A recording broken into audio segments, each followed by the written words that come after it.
here real quick just to get him ready before we go on. Sorry.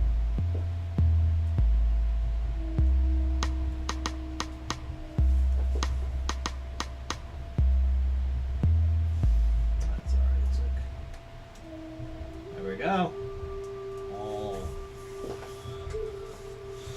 I'd say all pretty, but this still exists. So we'll just go all serviceable for now.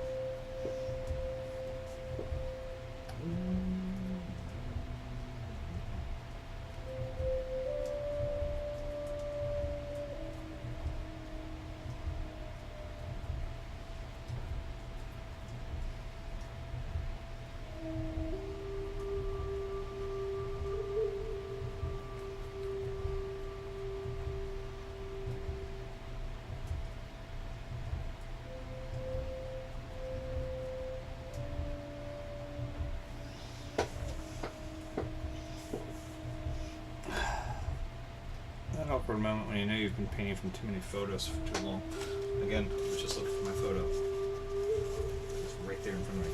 If you'd like to look at the photo of it, it's in the Discord link.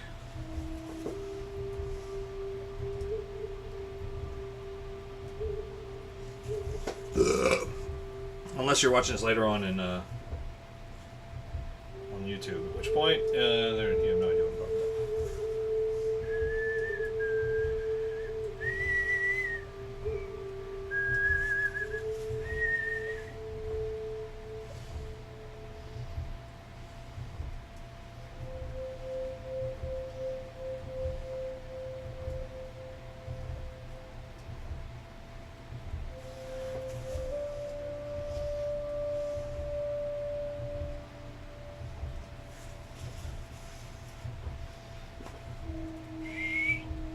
Damn stinking blues. Dry up so fast anymore.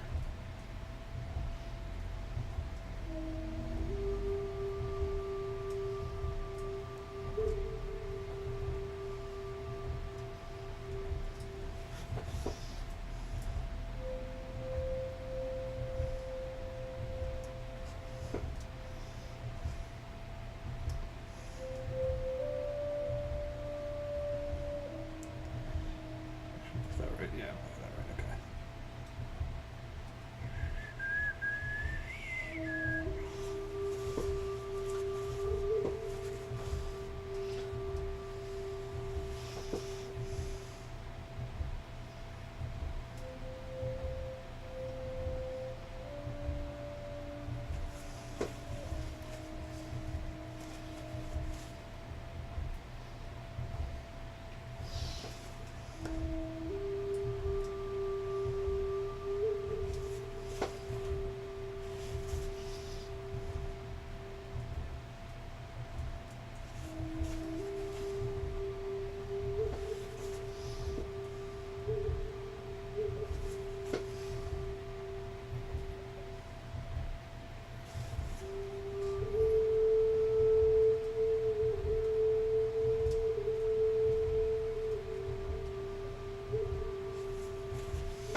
Have a little fun at my dad's expense today.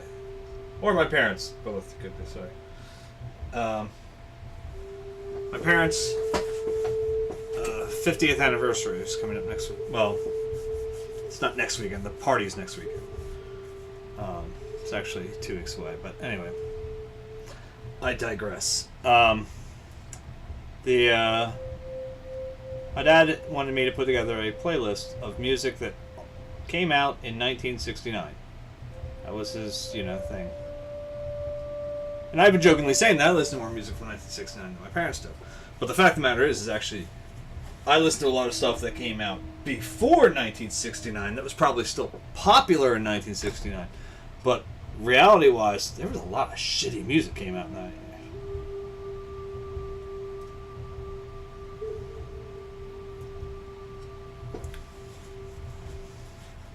There was, a lot. And by bands that did good things, it's just that year, not so much. With the exception of, the Beatles had a bunch, but I was like, I don't want to overload the Beatles in the playlist. It'll be a lot, but there won't be, I don't want to make it, heavy. Well, Zeppelin came out with stuff, and so did David Bowie. Okay, cool. But my parents didn't really listen to either one of those. Okay. I'm still putting them in there, because they're good.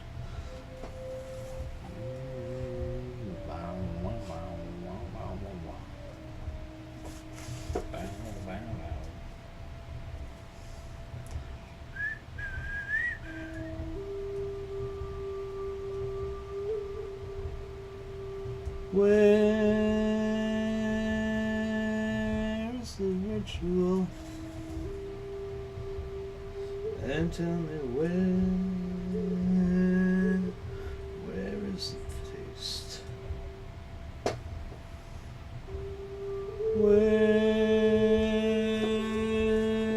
is the sacrifice? And tell me where is the faith?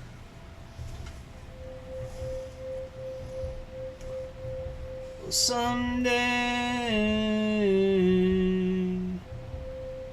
there'll be a cure for pain.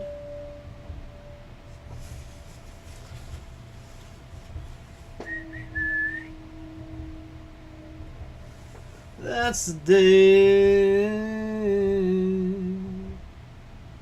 I'll throw my drugs away when I find a cure for pain.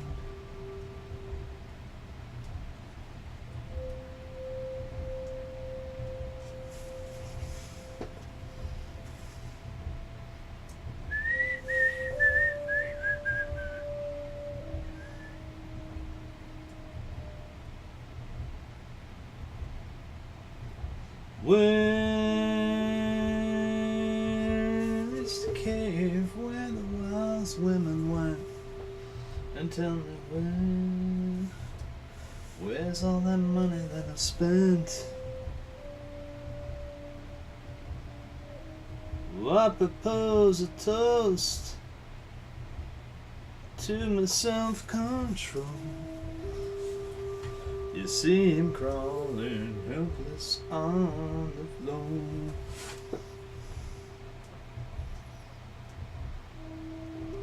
Someday there'll be a cure for pain.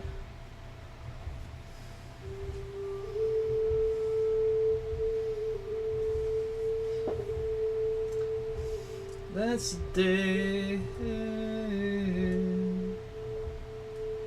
I throw my drugs away when I find a cure for pain. When I find a cure for pain. Find a cure for pain.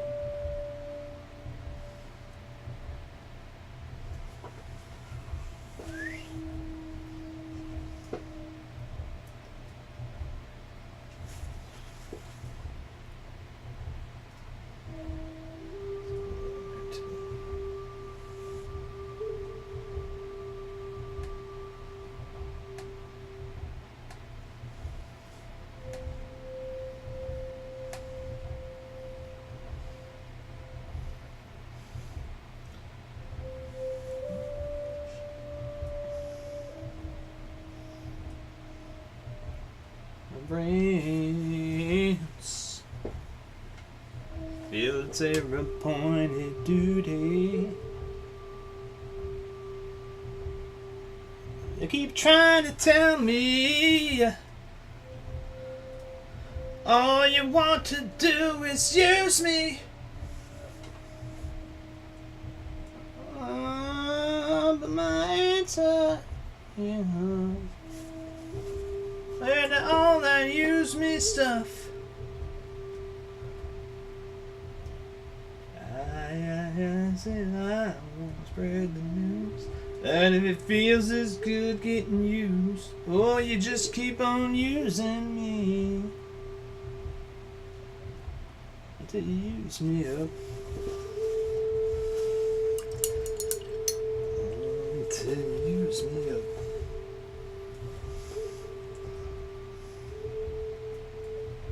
My brother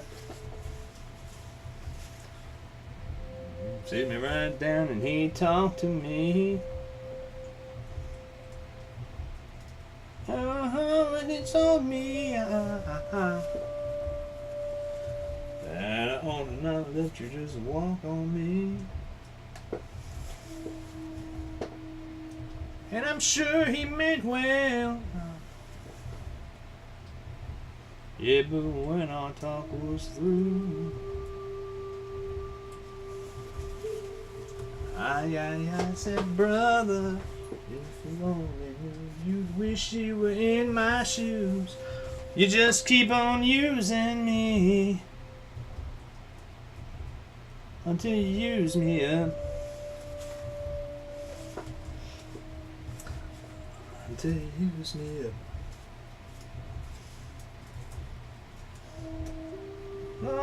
Sometimes it's true, you really do abuse me. Yeah, you get me in a room with high class people, and then you act real rude to me. Oh, baby, baby, baby, baby, when you love me, I can't get enough. I won't spread the news that if it feels as good getting used, or you just keep on using me until you use me up. Until you use me up.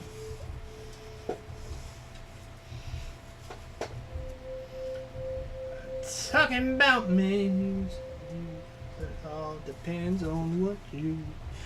It ain't too bad the way you're using me, 'cause I sure am using you to do the things you do. To do the things you do.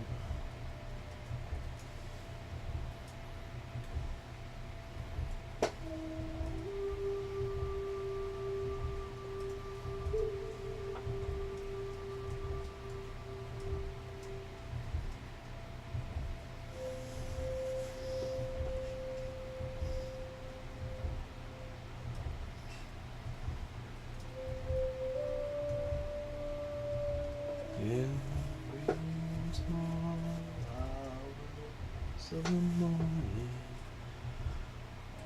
while the whole wide world is fast asleep, do I always think about the girl and never ever think of count sheep. When you're lonely, your heart has learned its lesson. You'd be hers if only she would call in the wee small hours of the morning. That's the time you miss her most.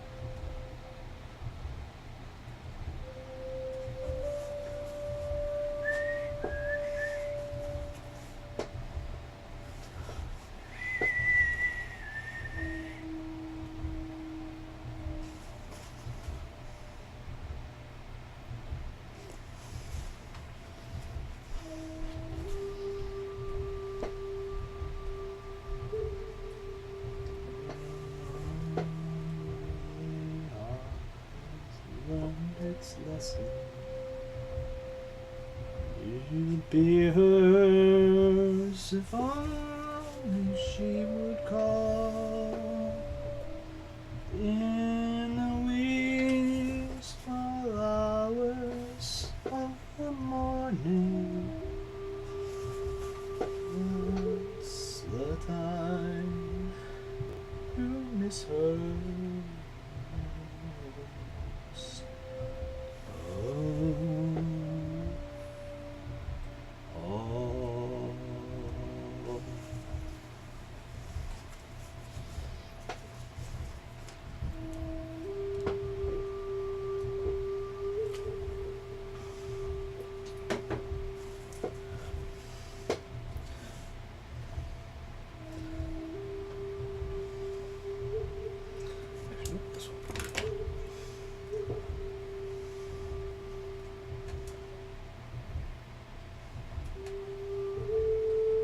That's gonna be a problem, man.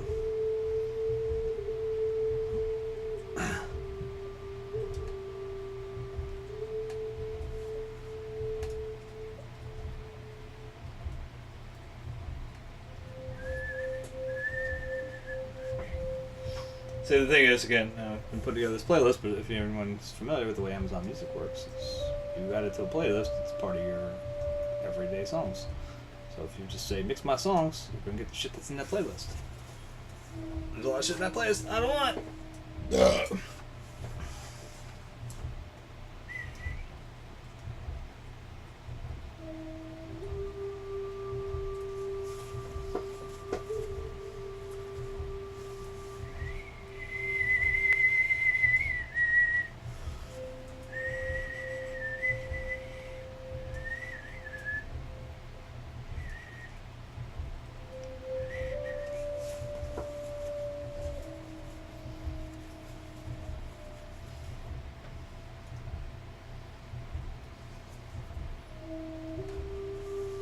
I gotta say, I'm impressed that I haven't dropped any frames yet.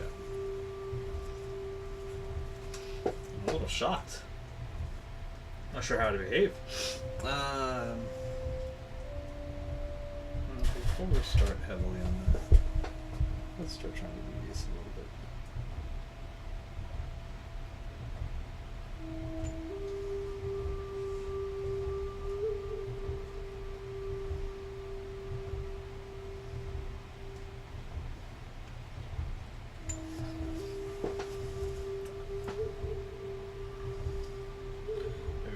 That's a little too much. Oop, that's not what I wanted to do. Now, so it's going to be nice to do this more like almost like watercolory, but that is a lot of linseed oil. Oops. Fuck.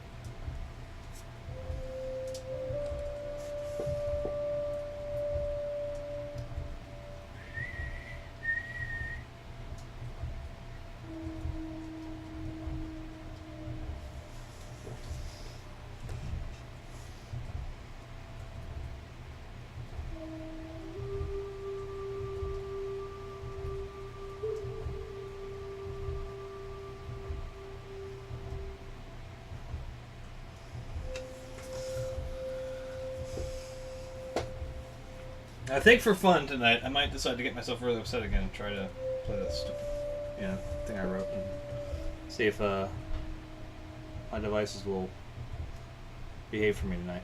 They won't.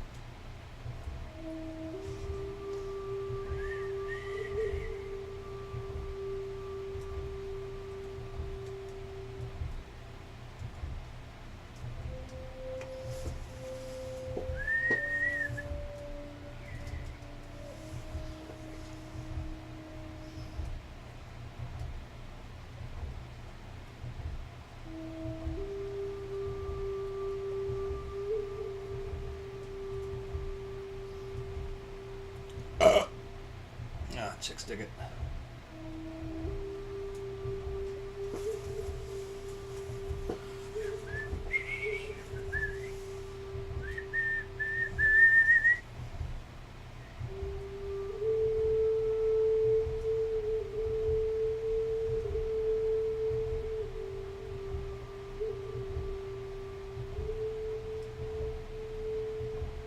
I had to laugh. My friend Chrissy, I call Bird.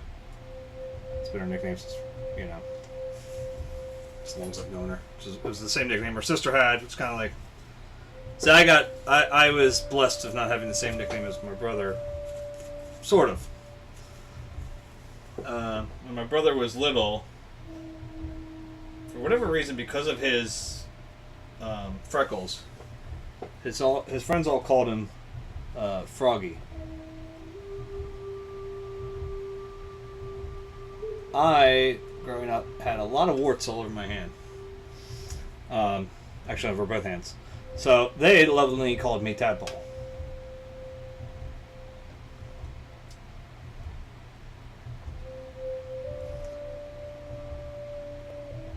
In fact, if I'm not mistaken, it was some kid who called me Tadpole that led to me busting his nose open one night. Like, he was like several years ahead of us. I think I was like 6 years old, something like that. He decided it'd be funny to call me Tadpole, and he was picking on me, and he was a big kid. He was a big dude. Like, he was like 6'3" in like 3rd grade. Like, it was huge. Like, probably wasn't that big, but to me, it seemed that big when I was like in 1st. So I went to kick him. He grabbed my foot. So I threw both my hands on the ground, spun up my leg, and kicked him in the nose and broke his nose. He stopped calling me Tadpole after that. But anyway, Bird and her sister were always nicknamed Bird.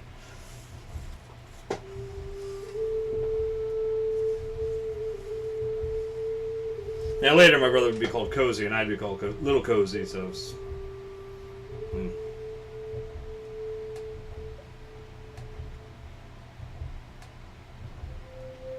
there's the drop frames. Finally started coming up. Huh. Anyway,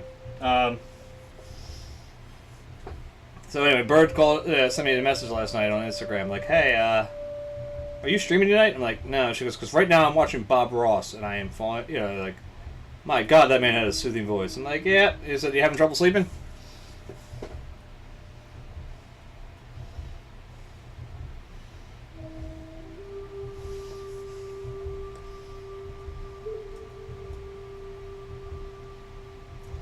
Now, this is where I will end up potentially not finishing this main nice, because these little dots are they're so important, and yet they're such a pain in the balls. I got my hash pipe.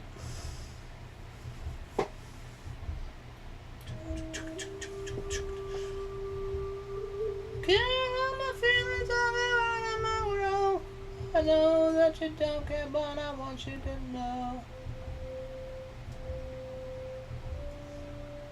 Life's meant to butterfly. Whoa. Come on and kick me. Whoa.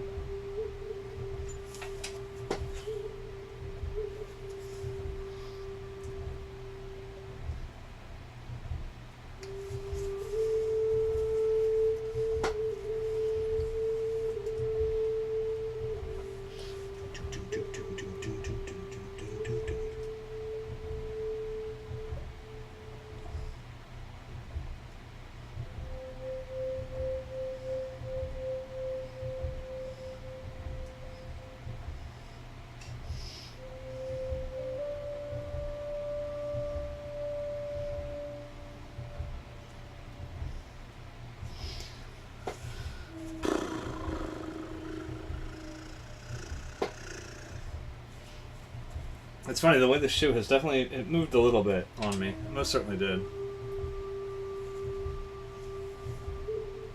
going to tap it back a little bit, make it a little more like it was.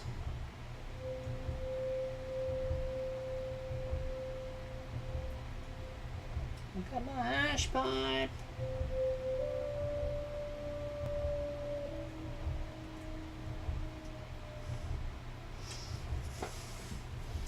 I got my hash pipe.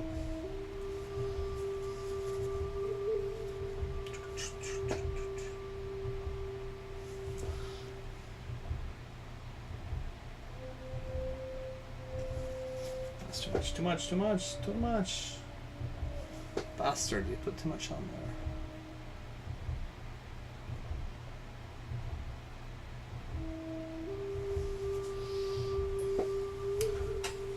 That's the way I like it. That's the way.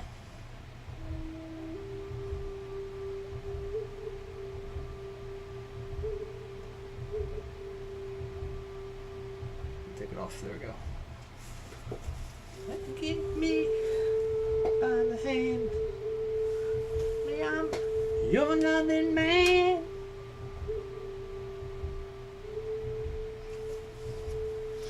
Let's try to suck some of that off of there.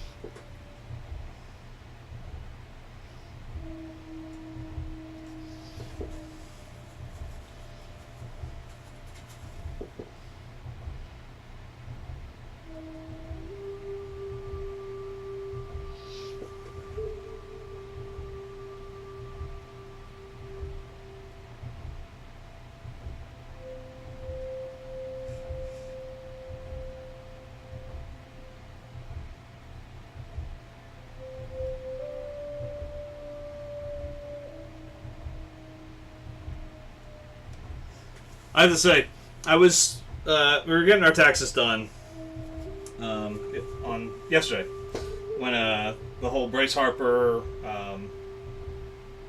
press conference was going on.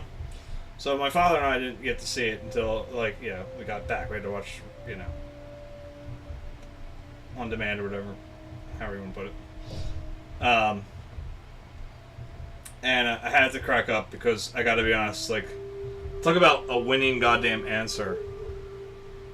Well, I wore 34, but I thought that Halliday should be the last Philly to wear that. Jesus Christ, could he have done anything more to be like, oh, we Philadelphians love you now?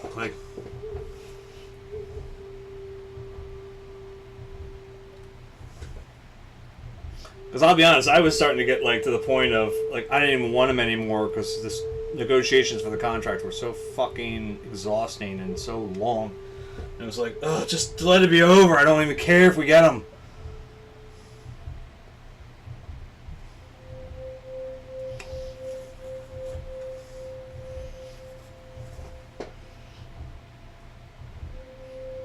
I feel like he must have consulted with Gritty on how to become accepted in Philadelphia.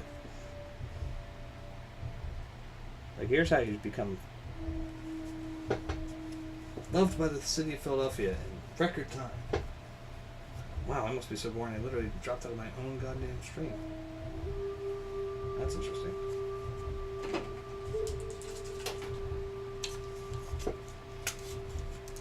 That's very interesting. There should be 2 viewers here all the time. I have my 2 previews up, so why is the one not registering?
Really interesting. Why did it drop that? And the drop frames are definitely happening again. Why is this?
Now what I figure I can do here is I can mess around and use the same basis as the rubber for the shoelaces.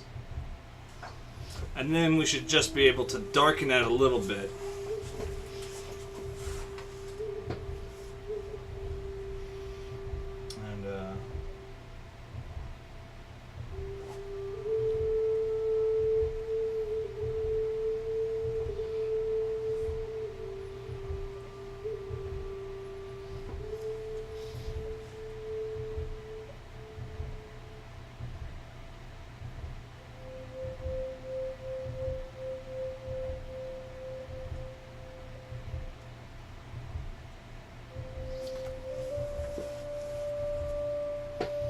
Someone did not like baseball talk. It's a quick drop. Anyway. Whatever.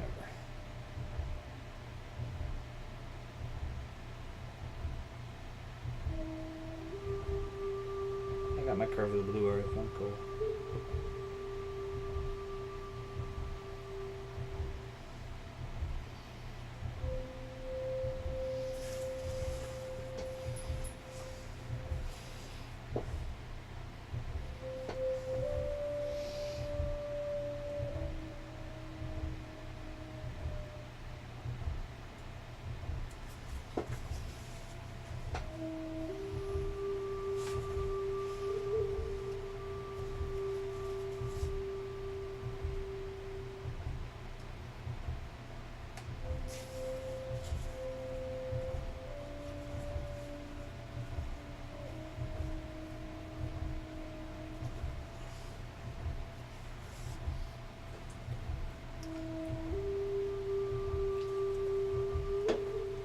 Be right back.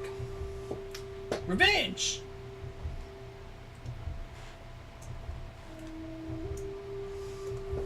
Man, big payback. To get back. Need some get back. Payback. Big back. Bats.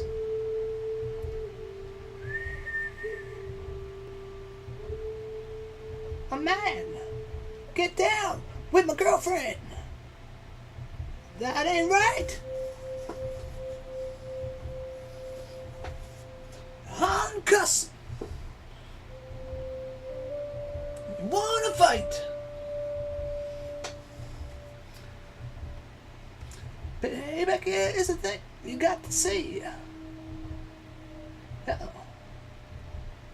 You do any damn thing with me.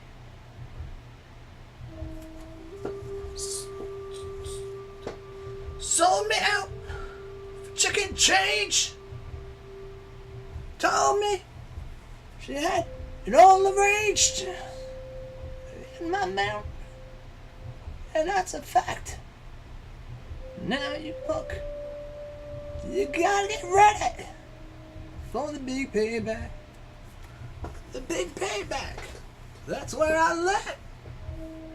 Big payback. I can do wheeling. I can do dealing. But I can't do no damn squealing. I can dig rapping. I'm ready. I can dig scrapping. But I can't take that backstabbing. Well, no. Sorry, I'm not sure. What the fuck are you talking about?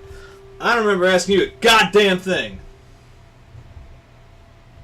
Oh, big payback.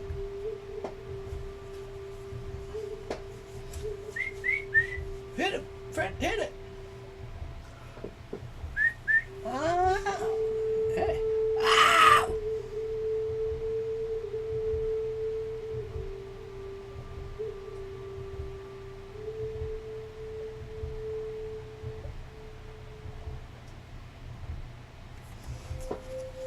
Got my honey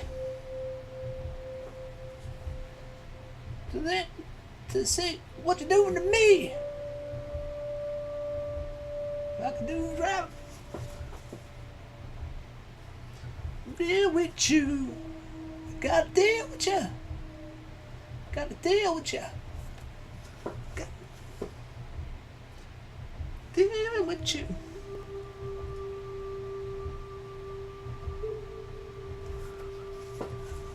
Right? Holler and a cussing. Want to fight.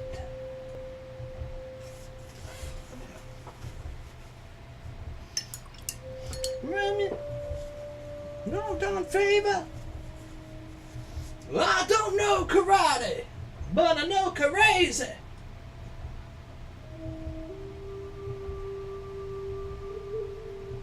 Really? Fact. Big payback.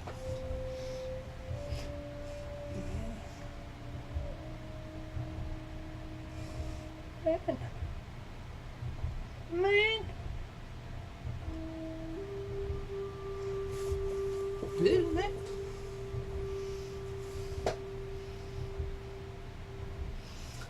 Big payback.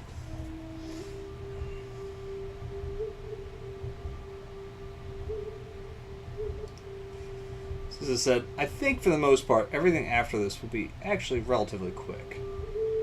It's these little bits are be kicking the balls. And as much as this sucks to do, I think it's probably a good idea to get it done now.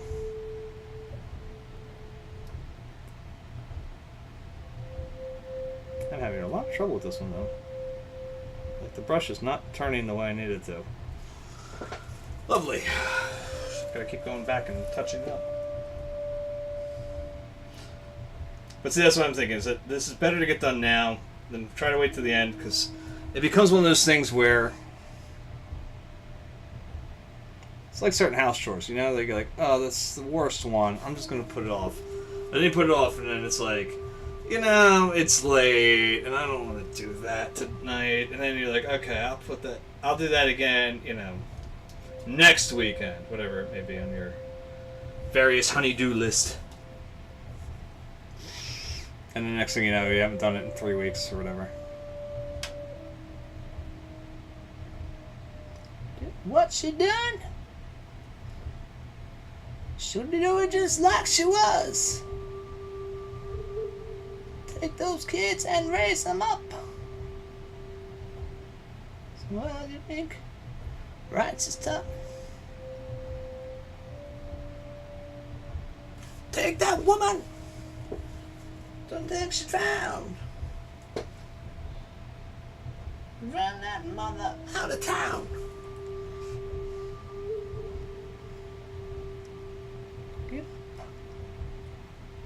Get up.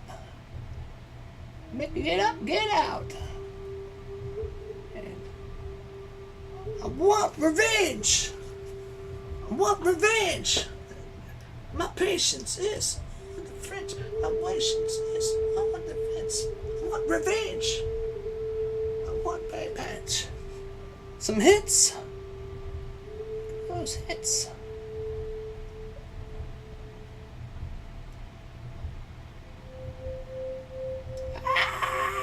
Ow! Those hits.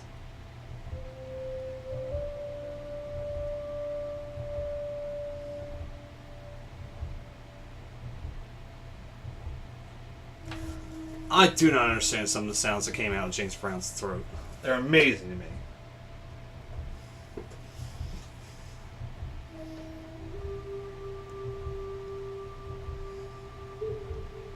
Do not da da do not da da do not da.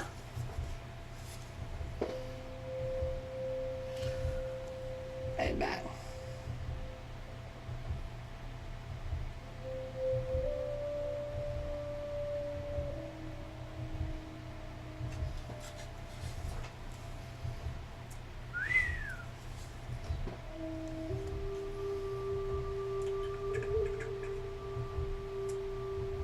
Thank you very much.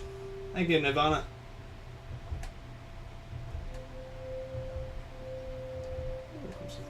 Yeah, these are my daughter's shoes. This is part of a hopefully will be a year-long push of what I'm going to do is like one and then switch to something else and do another set. But basically my idea is doing shoes kind of as portraits of people. Figuring that, you know, you wear your shoes down probably more than any other clothes you've ever worn or whatever, you know. And so I'd done one set of my work shoes earlier in the year. So this is my second of the series.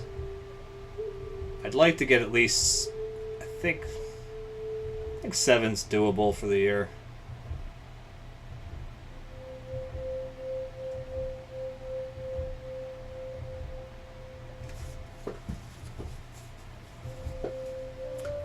Hopefully this will be the last night for this painting too. Of course, I have no idea what I'm painting next, so that could be a problem.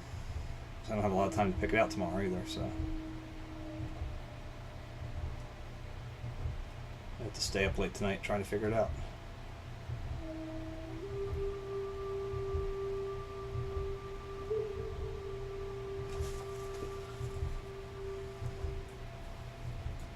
Oh, thank you. There's a lot of stuff too that unfortunately, until I get like a dedicated desktop and an actual like real high definition camera on this thing, that you're just never going to see in the settings I have to use. Just keep this a little blurrier than I would like it to be. So there's a lot of dash work that you can't really spot in all this, but it's kind of cool. One day I want to get to the point where, like, this patterning thing is something I've been experimenting with.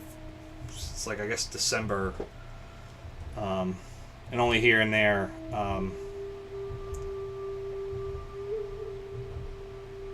It's something that caught my eye. I was doodling one time in my sketchbook at work, and then it's like I started to play with it during my lunch breaks, but then I haven't been able to have a lunch break in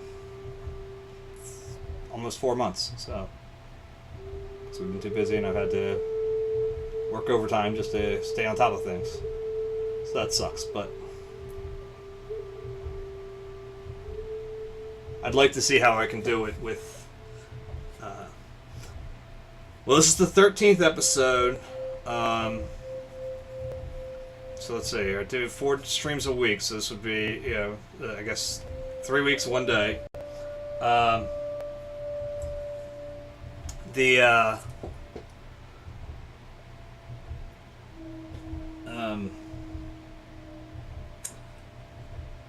Hour-wise,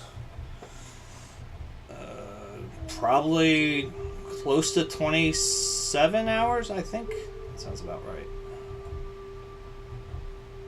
And the majority of that has almost entirely been in all of this stuff. Because like I said, I'm experimenting with it, so I'm not very comfortable with it.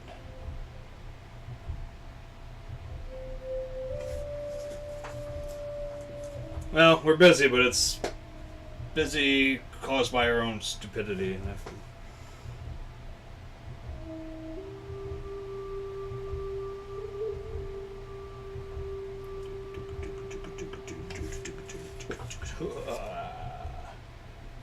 Good evening.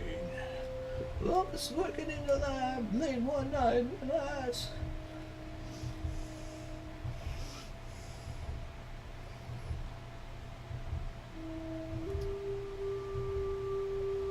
Break that one up a little bit.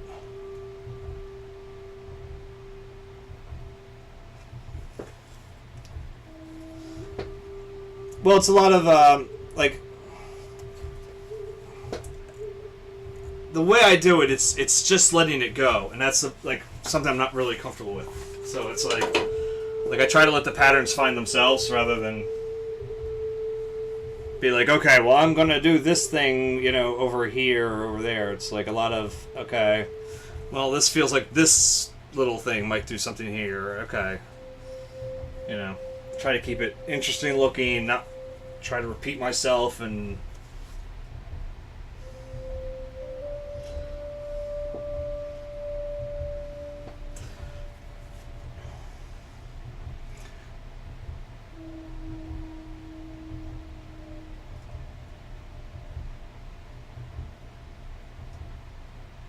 Whatever. happened to my Transylvania twist?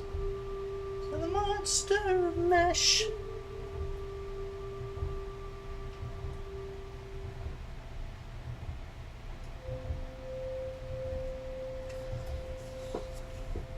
For you, Living. Get to my door, tell them only sent you.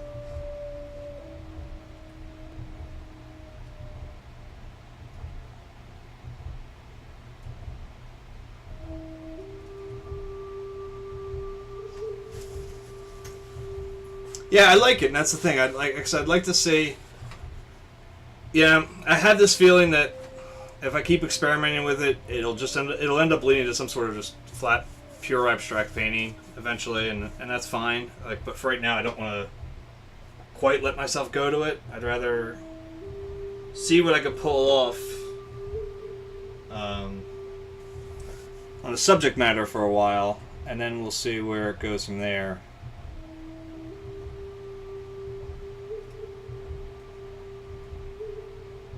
I prefer, I mean, if I could keep it always to a degree of figurative work, I'd love to do that, because to me, figurative work, as opposed to, say, abstraction, it's a starting point to have a conversation with the viewer in a way that, like abstraction, it's the viewer has to interpret everything. They don't have any real basis on where to start with what the artist was thinking about. Whereas if I'm starting with shoes, okay, well, what am I drawing? What are these shoes? What are, what am I trying to start with here, and where do we start talking, when we're not actually talking. So, Well, bricks are, and bricks you gotta learn shorthand on. It was a number of years ago, I was trying to break into comics. It was something that I had to, learn to, I don't want to say fake, that's not the right word to use it, but to imply bricks more than drawing bricks. Oh, thank you. Yeah, the bricks can be a pain. You can't not draw them to certain degrees, but at some points you can't let yourself get bogged down in them either. So it's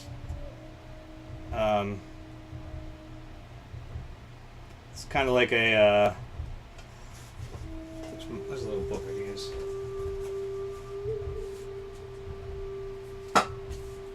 Oh, there's a pen attached. Okay.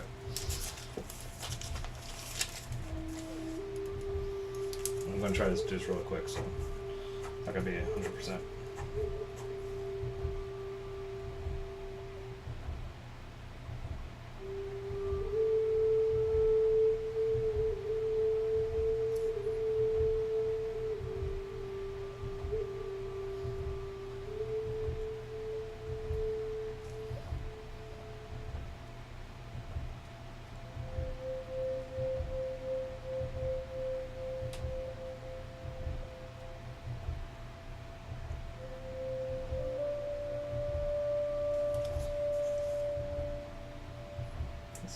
Do this here.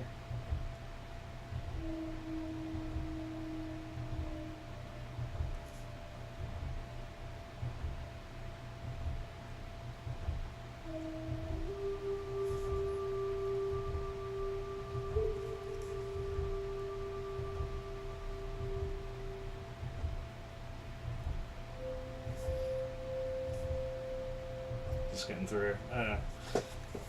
Again, I'll try to. Let me put this in where I can put it in.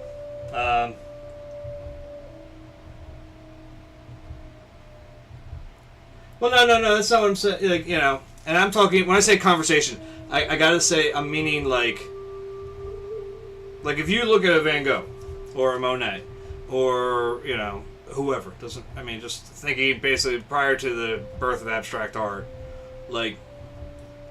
you're having a conversation with those artists. You don't know it, per se, if you're looking at them. Depending on how long you stand in front of them. I'm known to stand in front of them for a lot longer than people probably would normally. But you're having a talk with that artist. You're looking at what they were trying to tell you, whatever it may be, and having a starting point, about the Japanese water lilies, or whatever, the Japanese bridge and the water lilies, or, I don't want to use Starry Night, that's a bad example of normal Vincent work.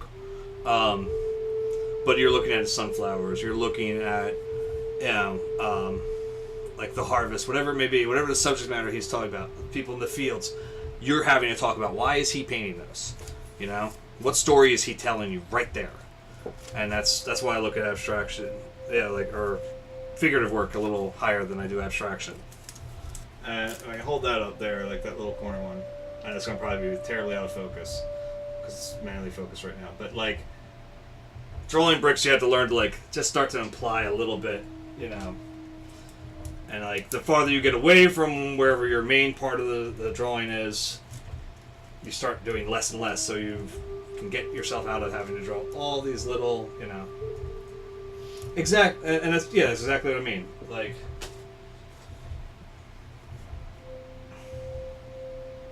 I consider Vincent, in many ways, I've often said I'm like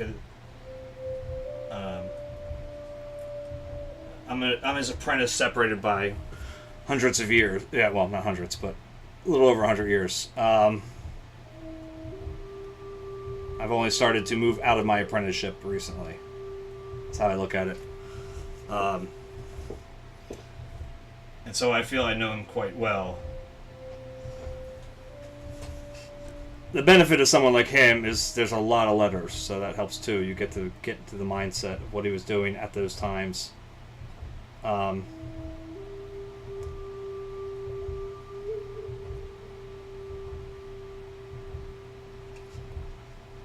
But yeah, it's definitely about, I liken it to going to a country that you don't speak the language.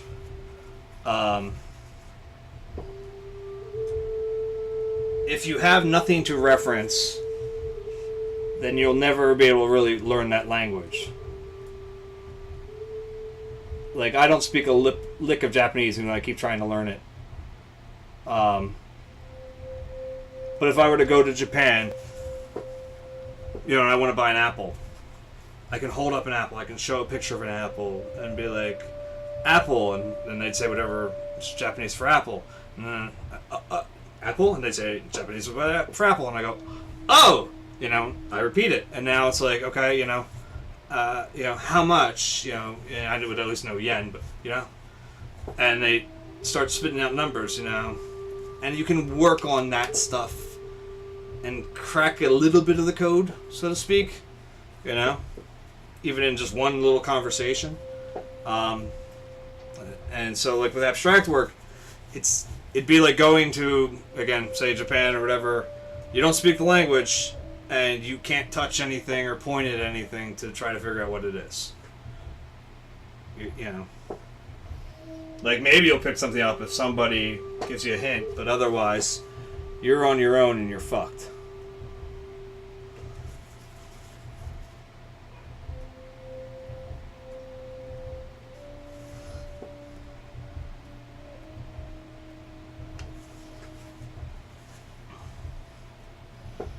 Go the ones that are visible. Looks like I did. Alright, so let's try to get the shoelaces done. The shoelaces, I need to pull a little more white into this. Actually, I should pull the white out. Take that out. So let's pull the white into that over here.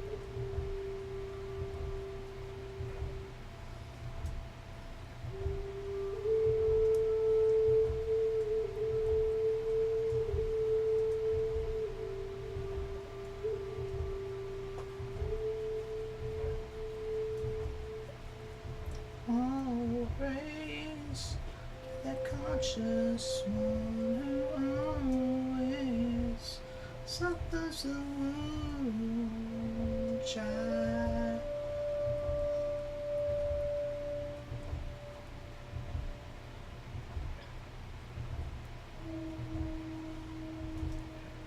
Let's mix that up nice and tight.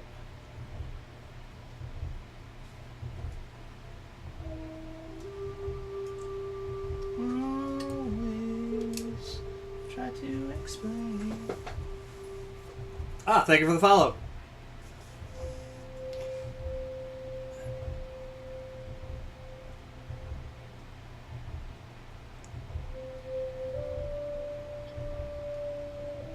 Now, do you stream on here as well?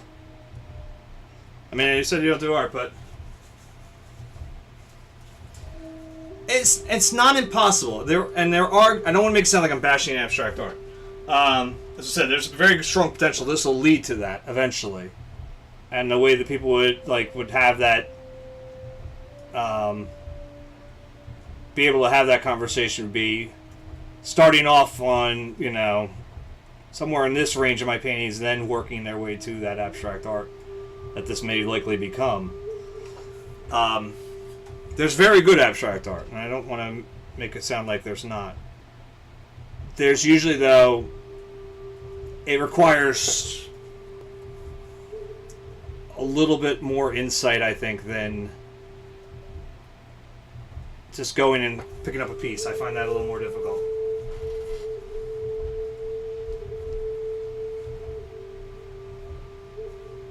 Oh, speedrunning Super Mario World? Oh, that's pretty awesome. Is that, do you do the true speed run, or do you do like glitch speed runs? And I don't want to say true, but you know what I mean, like go through the game, or I know there's like two different categories of it.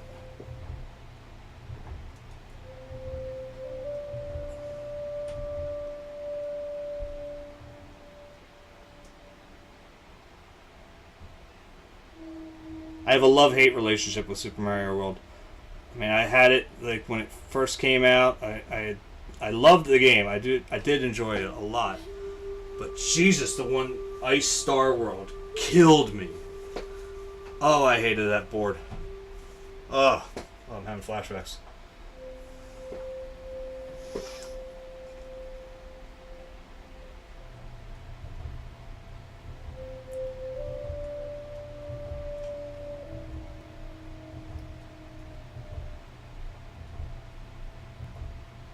I know there's like one glitch that like will trigger the end credits, like it's like right in the first board, right?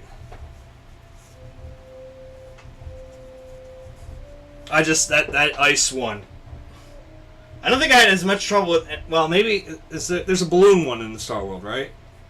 Like you have to make sure you're hitting those balloons perfectly, or you're.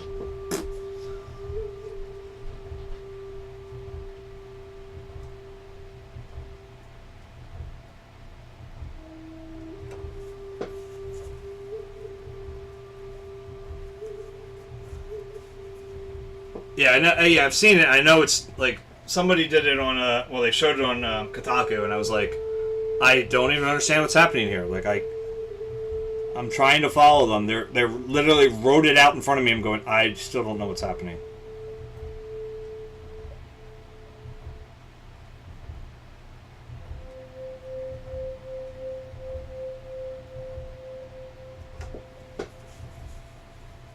Jesus. Wow. That's crazy.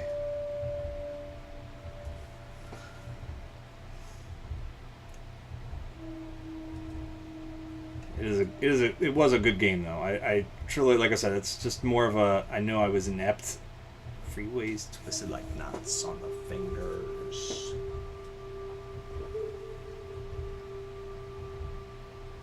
And I played the hell out of it. I know that. I just remember, like I said, that Ice World, it was like 3.5 hours it took for me to beat that damn board. Because eventually I was playing triggered the whole time, so it was like, I knew I was doing it, screwing up more and more.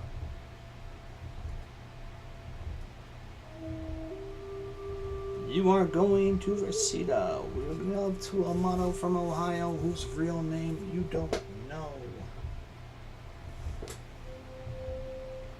You spin like the Cadillac was overturning down the cliff.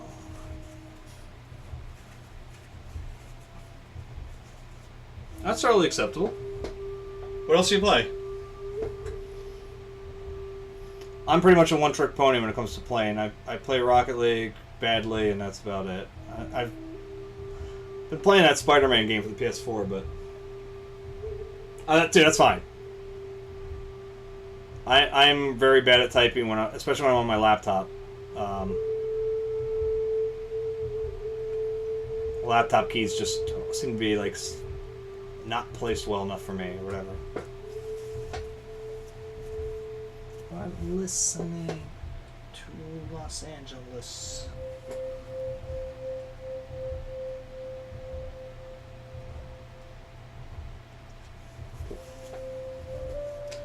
And the radio man says rock and roll lives.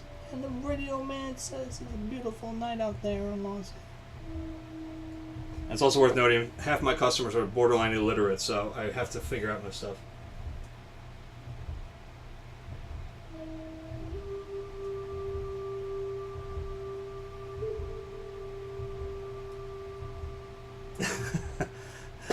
Yeah, don't do that. I did that once at work because there's this one system we have to use, and it has this notorious issue where it will just like decide randomly as you're in the middle of creating I work customer service and make customer service cases up and stuff, and as I'm making the case, it just randomly decides, you know what? I don't want to save that thing you just did. I'm just going to freeze here, and you're going to have to redo everything again. And so I punched my monitor, and I flat broke it.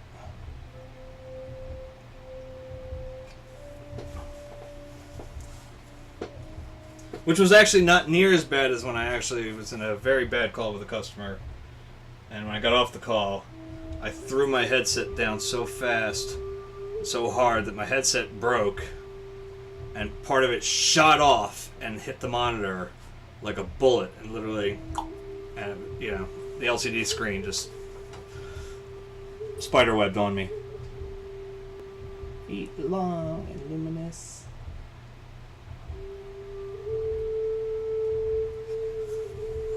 It's worth admitting that that was all before my breakdown, so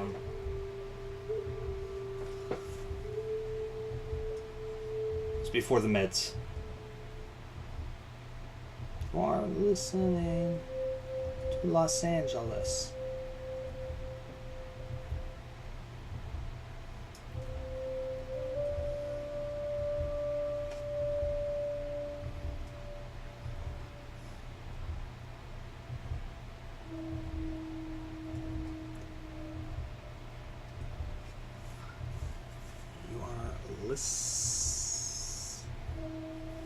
Well, no, it's not even that. Like, actually, the way this program works is, it would be significantly worse to try to keep saving it early, because you have to constantly go into an edit mode.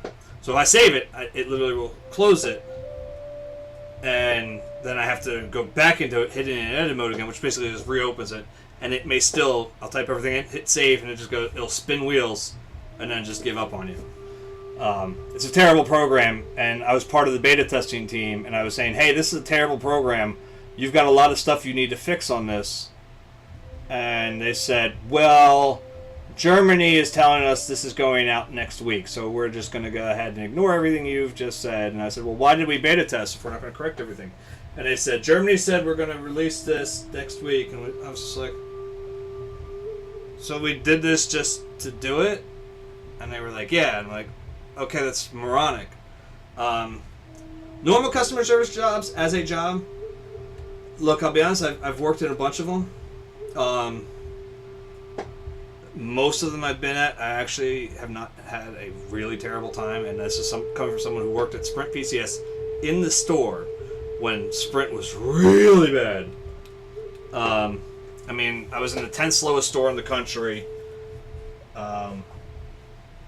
We had a guy threatened to come in to shoot the store up because his phone had died on him like 3 times, and this is the 4th replacement phone he was getting, and yada yada yada. And if it didn't work, he was going to shoot us all, and and even that, I would say, compared to this job, I would take again if it paid the same, like if it could pay the same as I currently make. The company I work for is just a mess. And when you try to say, like, hey, these things are really wrong and we need to fix these, they go, that's just the way it's always been.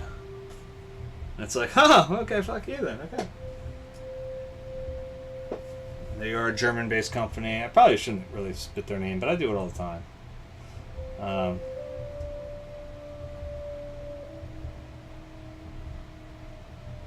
And as I said, the customers I work with here,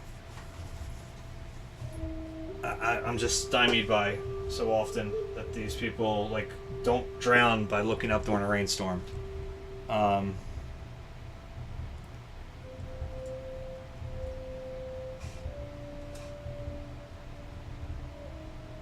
I mean it in the best possible way, but they honestly couldn't pour water out of a boot if you told them the instructions were on the heel.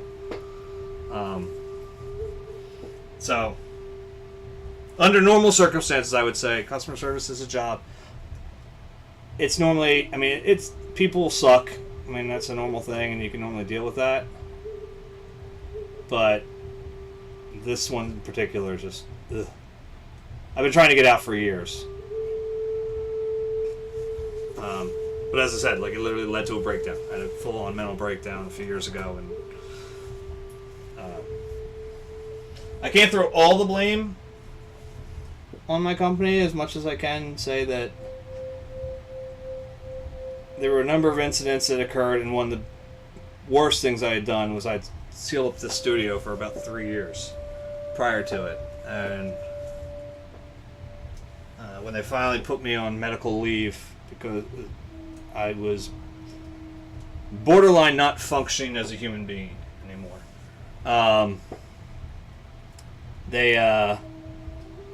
my doctors prescribed me to start doing art again. They literally said, you need to get back to art because you will die without it. And they weren't wrong. The problem was part of the real trigger of the breakdown, or not trigger, but like the real, like, okay, we've crossed a point now that is not normal, was the fact that I had lost the ability to see color like I can now, like I could before. I literally, if you want to take any picture on your phone right now, I can show you exactly what it looked like. Take the picture on your phone and turn the saturation down to about, like, I'd say 20% probably, be a good close example of it. And that's what I saw when I had my breakdown.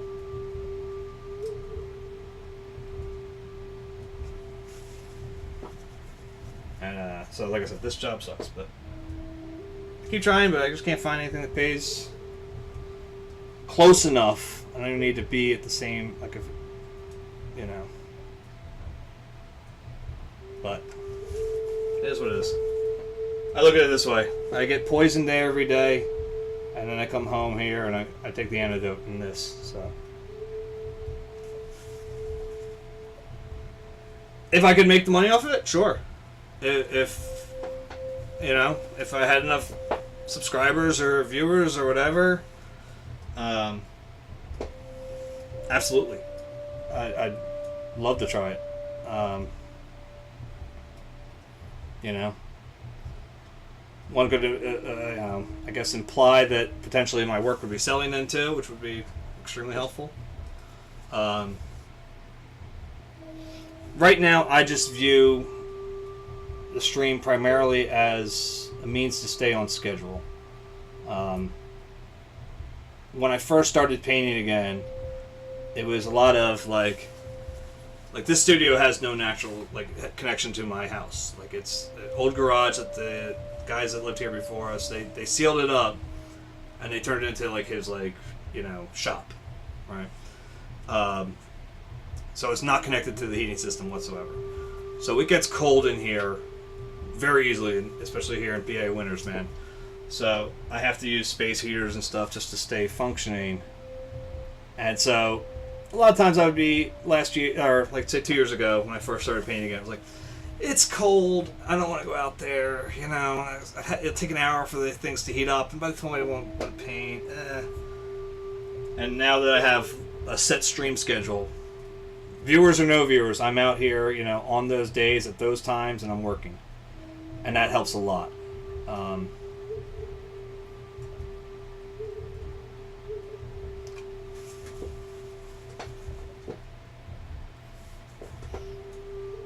I have joked with my wife because there's a situation going on at my work that's costing a lot of money.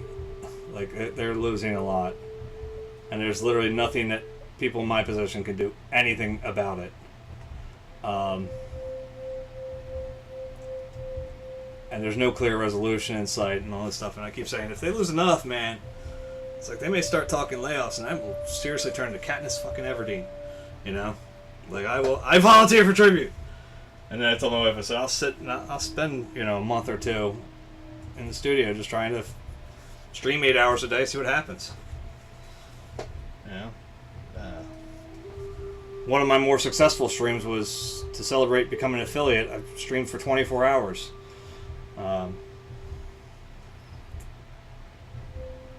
At 40 years old, it's not exactly something I would like to do regularly, but, it was pretty cool.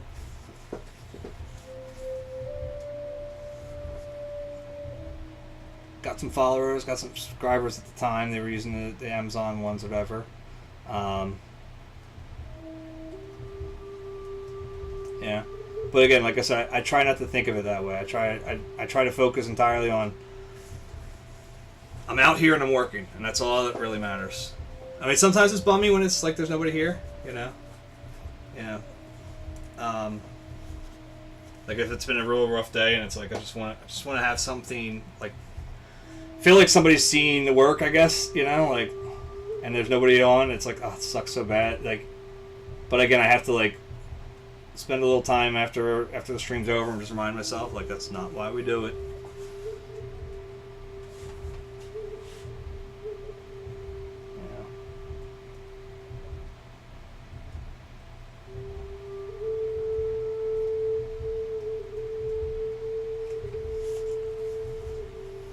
I do have a lot of fun on, like I said, I primarily only play Rocket League. I just 'cause I don't have a lot of time, so it's like 5-minute games, They're 5 minutes, they're really about 10 minutes by the time you're done. Yeah, but I can go on there real quick, play a few rounds maybe, and then I'll be done with it.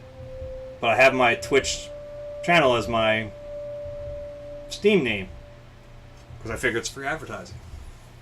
And it's so fun to be like, people like, oh, streamer, you suck! Oh, I mean, look, if I could. Oh, they did something like, what's that, the next tier? Partner? It's a partner? I don't remember what it is. I would jump on it. I mean, I think you have to kind of apply for it, too, or something. I'm relying primarily on, information from a guy named NetDev, because he probably should be partner. His channel gets a lot of views, gets a lot of,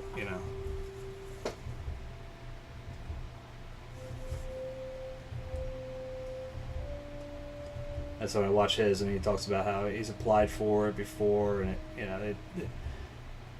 they turned him down, or they didn't respond to him for a while, and they just sort of,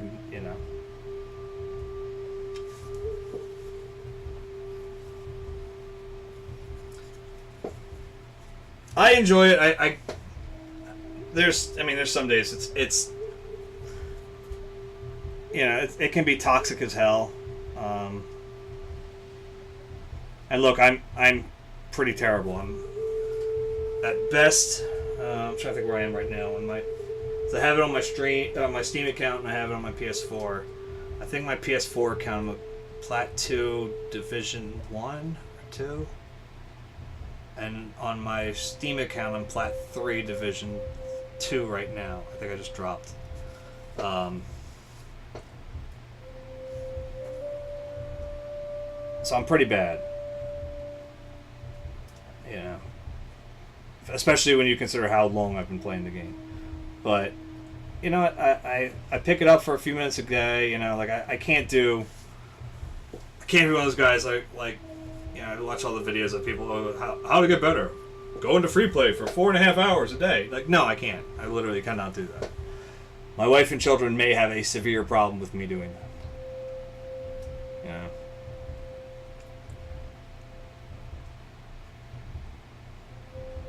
Additionally, it's a choice between this or Rocket League, it's always this. So, you know, it is what it is. But, and, well, that's just it. I mean, like, I keep a hard schedule of it's, I'd like to get more time in, but it's right now with what the family can allow, you know, kind of thing. It is what it is.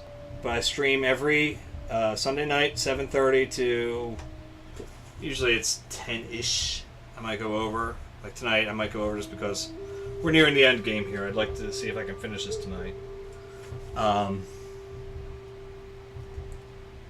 Mondays, I can only stream from 9:15 to about 10:30 because, again, I got to go to sleep and go to work the next day. So, and then Wednesdays and Thursdays, 8 o'clock until, again, about 10-ish. Sometimes I go a little over. But I keep that schedule. I mean,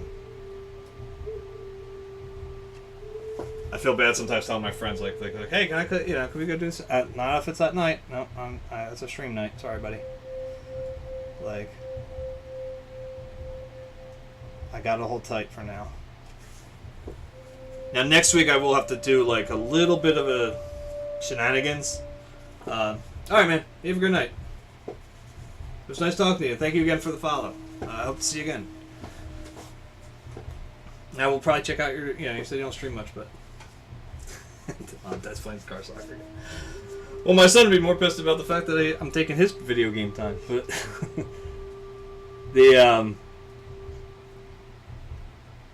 what was I saying? The Audible for next week, just to put it out there. Sunday, what I'm going to do is I'm actually going to come in here on Friday and record a little something, probably for like an hour or so, of whatever painting I'm working on. And then I'll set that for premiere on Sunday night, because my parents' 50th anniversary dinner and party or whatever is Sunday night, going to 7-ish. So it'll probably be a little, close to 8 by the time I actually get here, and that means I have to work on sound check and sync and all that shit. So I figure I'll record something so there'll be something on at the normal time, and I'll be on as soon as I'm available. Maybe a couple sheets to the wind, so could be interesting.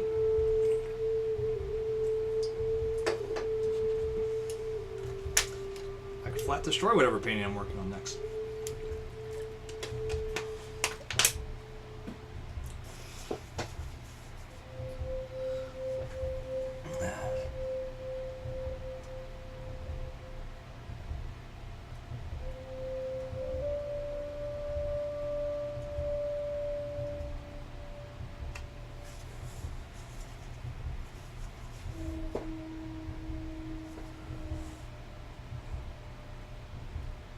Let's see, what time is it? Oh, it's almost time to run in. Anyway, give the kids a kiss goodnight, actually.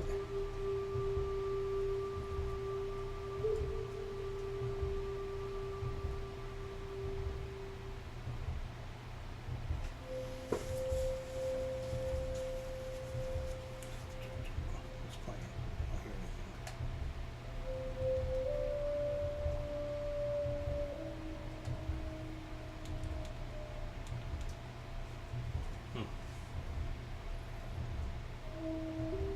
That was weird.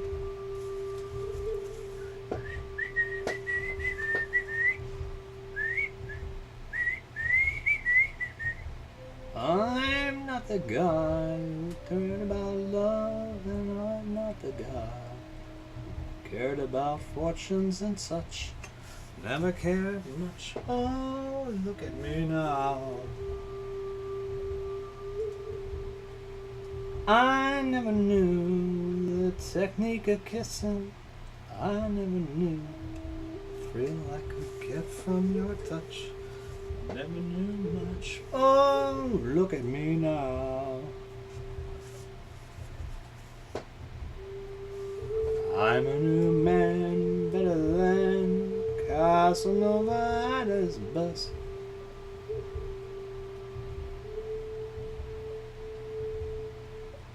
I'm so proud I'm busting my vest. So I'm the guy who turned out a lover. So I'm the guy who left those blue diamond rings. One of those things. Oh, look at me now.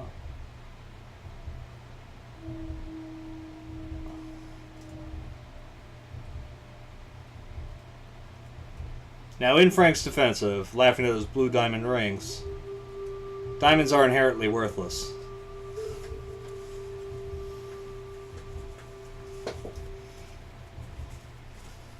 The only reason they're worth anything is because the De Beers family or whatever.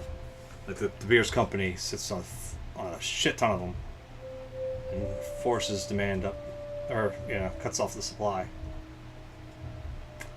Fun fact for you. I'm a new man, much better than Casanova at his very best. a brand new start. I'm so proud I'm busting my vest. So I'm the guy who turned out a lover. Who laughed at those blue diamond rings. Actually, one of the biggest scams that occur with diamonds, and I don't think a lot of people caught on to them, were those chocolate diamonds. I mean, they still sell them like crazy, I guess, but like, the thing about chocolate diamonds, they're brown diamonds, but they're literally considered the industrial, like, shit they use for cutting, like, in machines. That's what the brown diamonds are.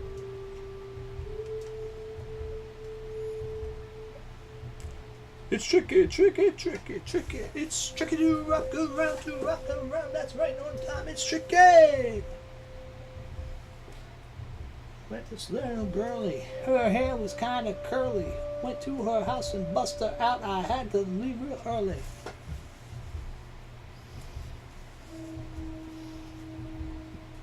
I said it's not that easy. It's tricky to rock around. It's right on time. It's tricky. It's tricky, tricky, tricky, tricky. It's tricky to rock around. That's right on time. It's tricky. The people try to make us rhyme. They really hope that we just walk because we have no time. It's a pity because they just can't hide. Tinted windows don't mean nothing. They know who's inside.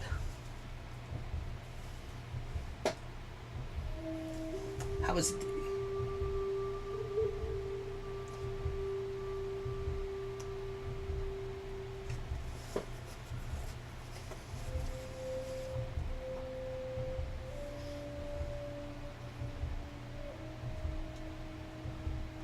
Now, as I said earlier, I had this breakdown that occurred, and I was prescribed that before I could start making art again, I was told I need to go to museums and take some time to look. Which would have been required anyway, because literally I couldn't see until I started my medications. And I remember I was pulling up, it was February 13th of 2017. And train's pulling up the 30th Street station, and my plan was I'm gonna go to the Philadelphia Art Museum, look at a bunch of paintings that I've spent a lot of time with, and I'll start there because at least maybe my brain can kind of like remember how they looked to me, so this way like I could fill that gap when I couldn't see properly. And so I go to Philadelphia, and right as I'm about to step off, this song came on. And I was like, yeah, it made me feel kind of bad. Yeah, this is a song, like, you walk with power with this song,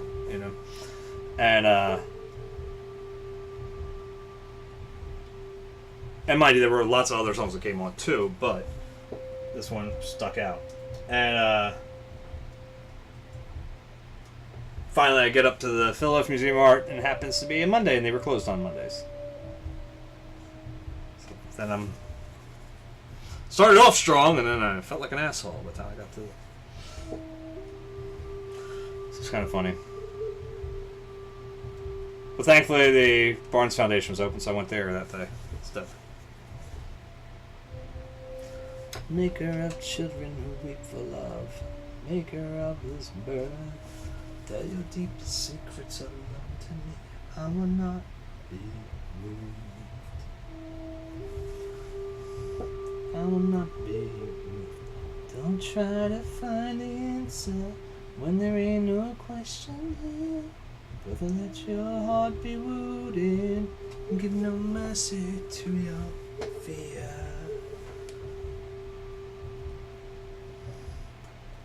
Adam and Eve live down the street from me. Babylon is every town. It's as crazy as it's ever been. Love's a stranger all around. In the moment we lost our mind here and let our spirit down. Today we lived 1,000 years. All we have is now. Run to the water and find me there. Burn to the core, but not broken. Actually, the anniversary of when I finally started painting again just went by the other day. It was March 1st when I'd been on medications that I'm currently on now still for about a week by that point.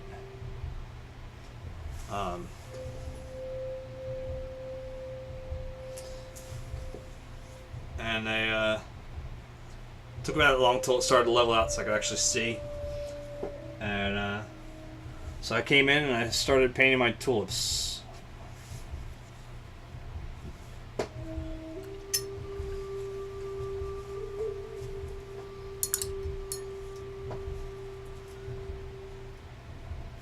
Burn to the core but not broken. We'll cut through the madness of the streets below the moon, with a nuclear fire of love in our hearts. Yeah, I can see it now. I'll be another breaking the waves in tribulation.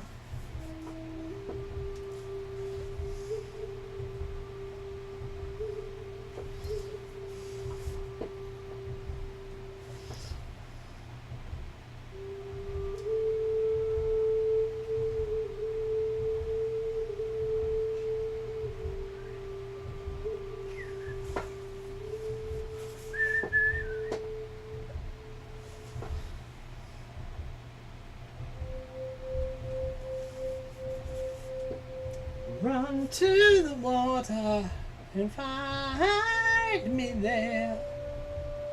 Burn to the core but not broken. We'll cut through the veils of the streets below the moon, with a nuclear fire of love in our hearts.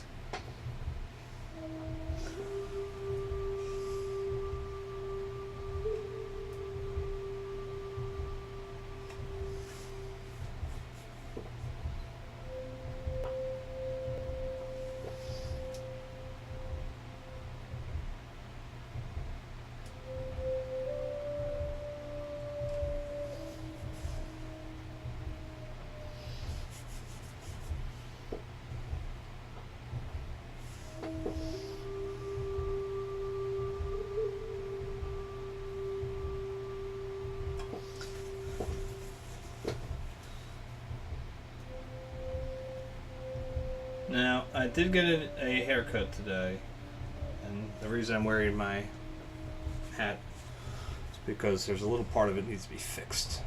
So I'm like, and it's right on the back of my head, so it's very, very visible to the camera. And I'm like, I'm not gonna show that today.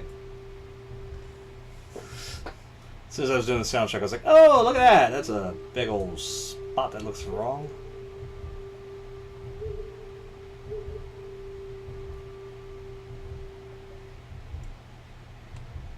I've been a bad, bad girl. I've been careless with a delicate man, and it's a sad, sad world.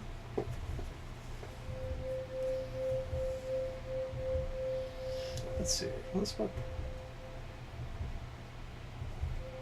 Oh shit! I gotta go in there real quick. We'll figure this out when I come back out. I gotta go and give the kids a kiss. Oh, that sucks. All right. So I'll be back in just a few moments. Let me pause the music for me. I mute the mic for you so you guys will not hear this and the other thing playing. Hold on. I'll be back in just a few minutes.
There we go. Sorry, it's fighting me.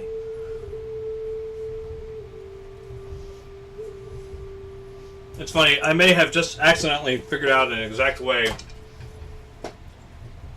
that if I wanted to, I could trigger my wife to file for divorce and probably cause my parents to split too. In one fell swoop.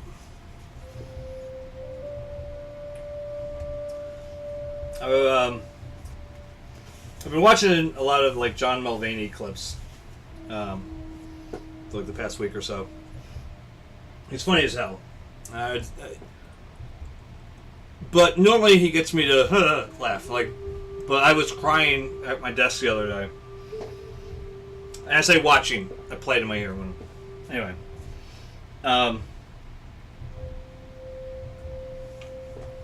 Lest anyone think I'm bullshitting about being busy at work. I'm not. I digress. But the one I was listening to the other day was about a visit he made to a diner called the Salt and Pepper Diner in Chicago. And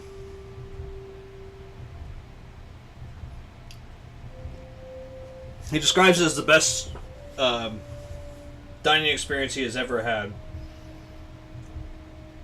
And basically what happened was he went there with a friend of his, and they there's a jukebox there, and they put on Pussycat Pussycat by Tom Jones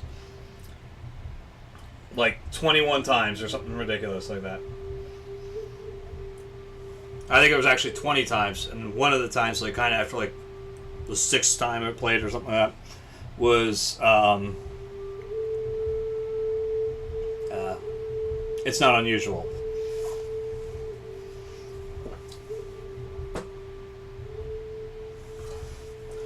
But I was joking around the other day, telling my wife, I said, I want to do this sometime when we go somewhere that has a jukebox like that. And I said, preferably where you don't actually see me doing what I'm doing, so that it's only once it starts that you realize what I've done. And she's like, that's funny, huh? Yeah. And then I went through and I proceeded to like explain to her like the John Mulvaney bit, and as best I could.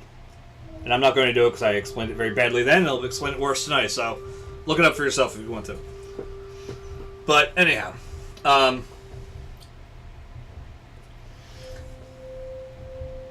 I said earlier tonight, I'm putting together this playlist for my parents' anniversary party next week.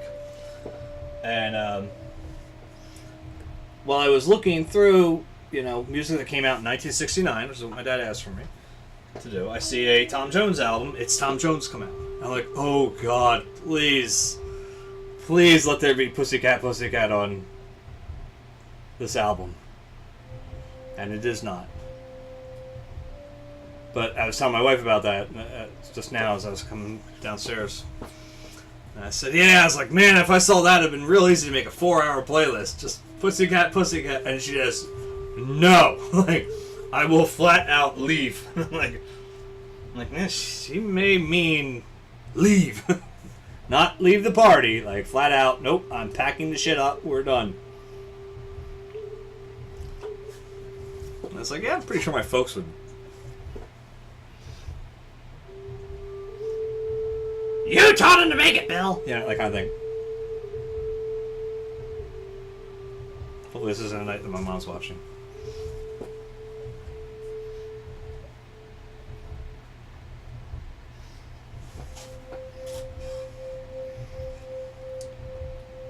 He's your son.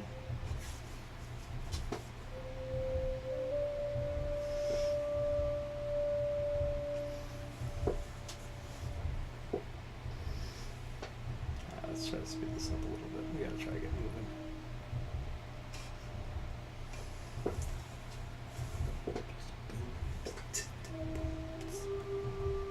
Sitting in the morning sun, I'll be sitting when the evening comes.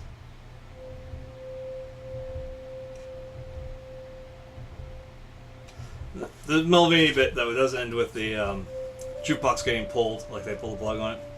to stop it at the diner, and I had to laugh because the only time I've ever had the jukebox pulled on me was actually my 21st birthday, and the songs make me think of that. Is that I left my home in Georgia. I was one of like the first of my friends to turn 21. So I gotta have my friends take me out to go drinking, you know? I had to drink alone for the majority of the night. Yes, very sad. Anyway, let's do that. Let's just smack it together. That'll work fine. Look like nothing's gonna change.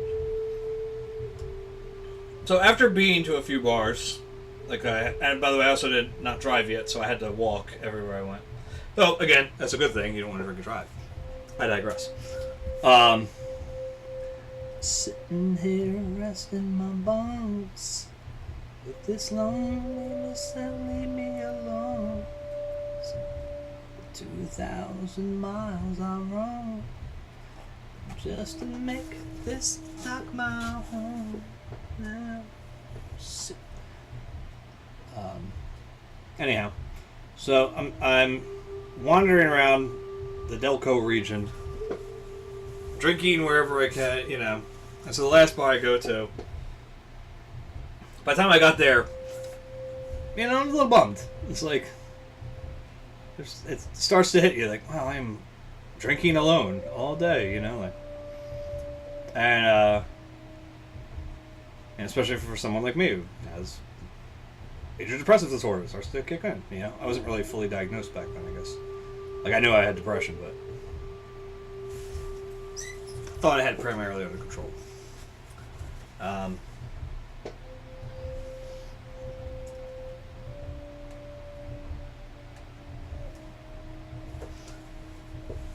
But so I go to this one bar, and I'm like, you know, I'm starting to, like I said, really feel it. So I hit their jukebox with like nothing but depressing shit. Dock of the Bay, Fire and Rain, yeah, like, I'm trying to think what else I put on there. I can't remember exactly, but like, again, the bartender just at one point walks over like, this is depressing the shit out of me. This is Halloween, everybody make a scene, trick or treat, till the neighbors come and die of fright. This is our town, everybody scream. Hi. A little later in the night, my sister took me out to the restaurant I worked at, because my supervisor there had said, come in, I will buy you a drink. And then my friends met me there, and of course I lied and told them, oh, no, they're all over, they can drink too. And then, so they drank with me a little bit.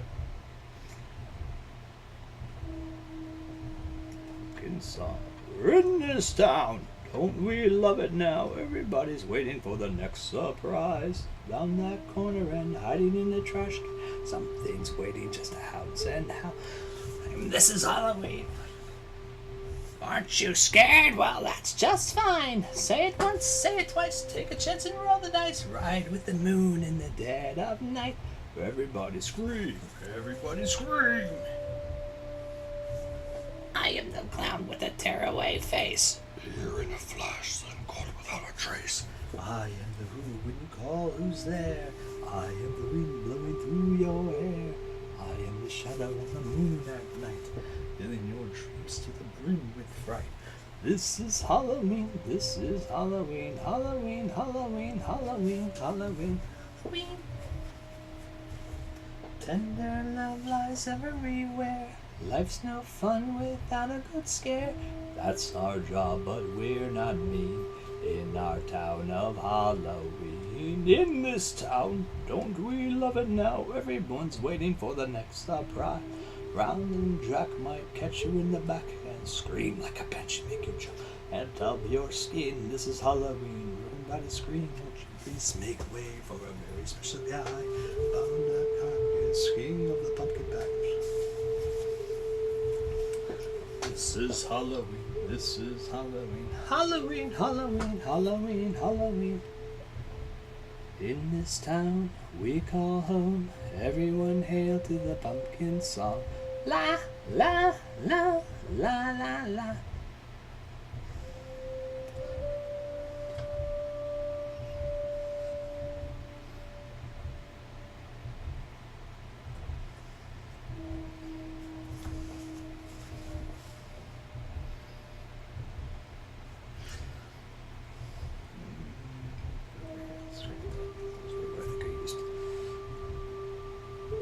I do want to like reiterate one thing I said earlier about like I don't want to make it sound like I was bashing abstract art in any way, shape, or form. And that was like a long time ago in this conversation. But, chicks dig it. I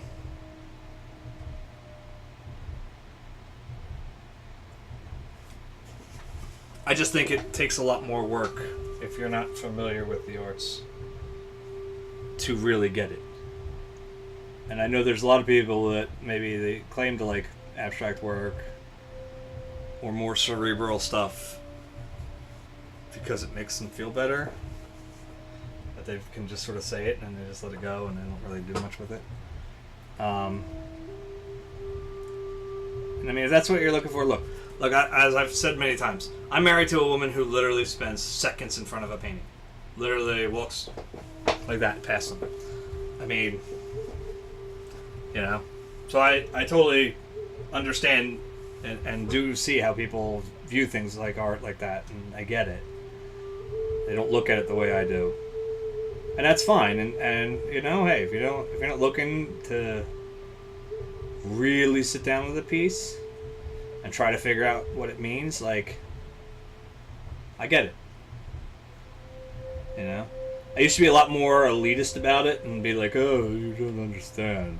Like, and I mean, I won't lie and say that you do, but like, that's cool. It's not your thing. I get it now. You know, I'm a lot more.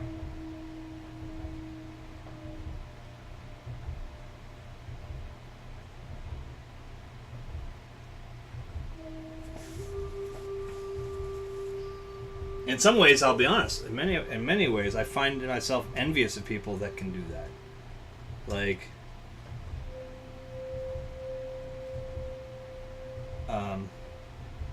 I'll tie this all back around. See, that's how this will work. A friend of mine was talking about how much trouble I have at my job, and he just was like, "Hey, man, you need to like just accept it's a job, and that you just go there and you don't." You know, that's it. That's all you do. You just do your shit and you go home and whatever. Don't let these people bother you. And it's like, you know, don't take it so seriously. Don't, like, you know, carry it with you as much as you do during the day. Like, don't let it stress you out the way you do. And I'm like, that's all well and good, except for the fact that I find myself absolutely paralyzed without trying to find meaning in things. And that's you know, can be quite a curse as much as it can be a blessing.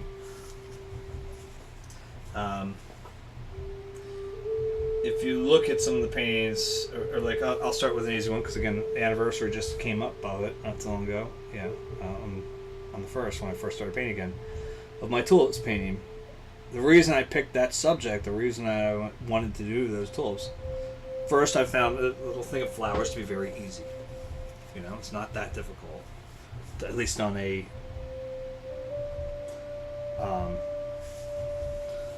on an overall technical level. Okay.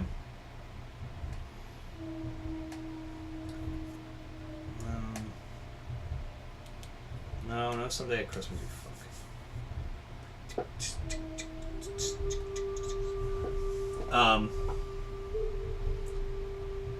But one of the reasons was because the specific tulips I picked, these red and orange ones, had a huge resemblance to fire, and the weeds that were in the garden in this photo that I'd taken are all twisted up and wrapped in on each other, plus the leaves of the tulips are all wrapped, you know, tied up in knots, and I was like, and they're all behind the flowers, you know, and I was like, see, that to me, that was my mind. Like, you know, it was what the art was doing to help pull myself out of that fucking mess that I was in. You know, like,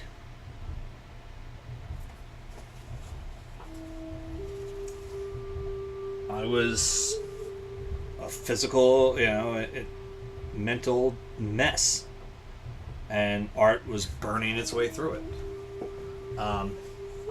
So I looked at what someone would say is a pretty picture of tulips, you know, like, I saw something different. I saw fire burning through, you know, the issues I was having at the time. And so, like, I get it. I get that people don't always see that stuff.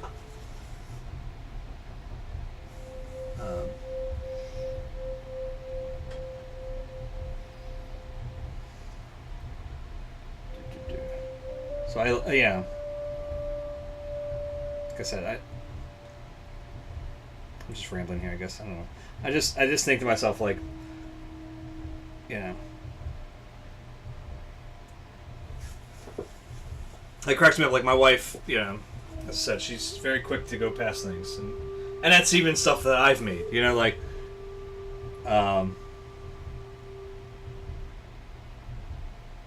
she doesn't see necessarily what I put into those tulips to a degree. You know, like. And that's cool, it's fine, you know? I don't need her necessarily. I think if she had seen it, she'd have been freaking out, like, to a degree. It's been making me dizzy. Making me dizzy, my head is spinning.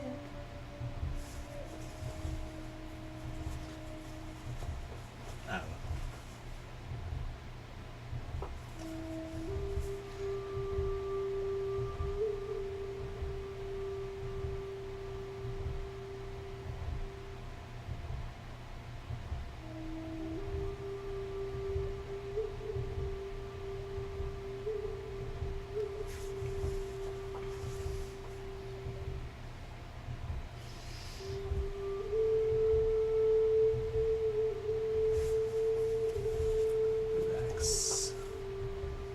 Got a serious side to you that give the whole world a frown.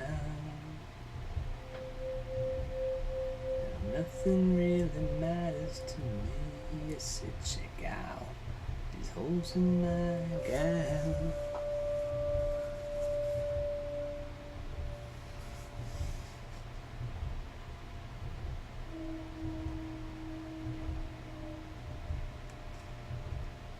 And like I said, I've run into issues sometimes when I am dealing with the people I work with, because I want meaning out of what I do, and I've at the same point understand that what I do there is meaningless.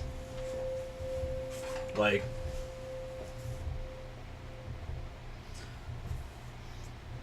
you know, as I've said, I've had to come to the conclusion that my job is not actually customer service. My job is not to help people. My job is to keep people away from those that can actually help them, so that they're not bothered with petty distractions or whatever. Like, you know, I don't know how else to put it. Like, that's how it sort of behaves. Next to me, oh, I could be a voodoo lady, just a classy hookup playing the field. Classy, hey, I made up my mind. I came to see you fly. Disappeared this morning, come back tonight.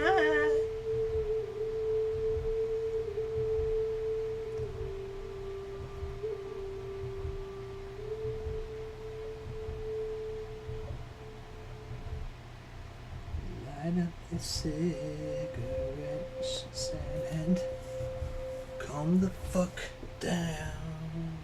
Relax. Let your ears hear this beautiful song that's hiding underneath the sign. No, we know it all. Yeah, as a lemon, that'll work. As a lemon. I came to see you fly. Disappear this morning. Come back tonight.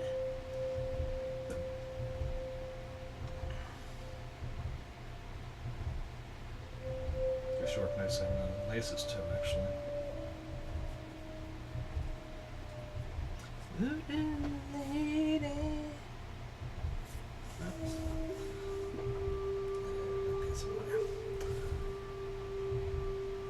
I was thirsty for everything, but there wasn't my style.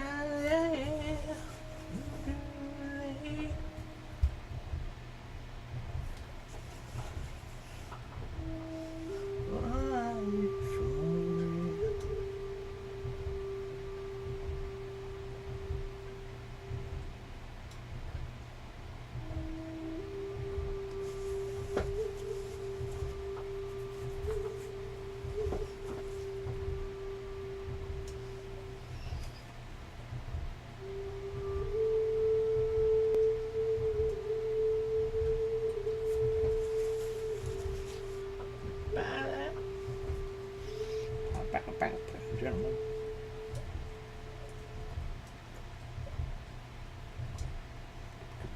Back.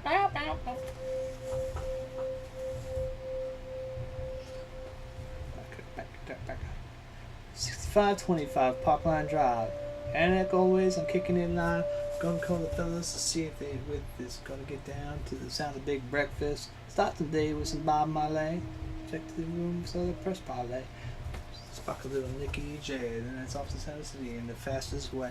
Cause if you gotta get downtown real quick, then the only way to go is I-76. Unless of course you wanna take that scenic view, then the East and West River Drive is right for you. But if you ain't got any time to lose, put the pedal to the metal for that boyish crew and get on down to I-76. Cause in 1996 ain't no tricks in them.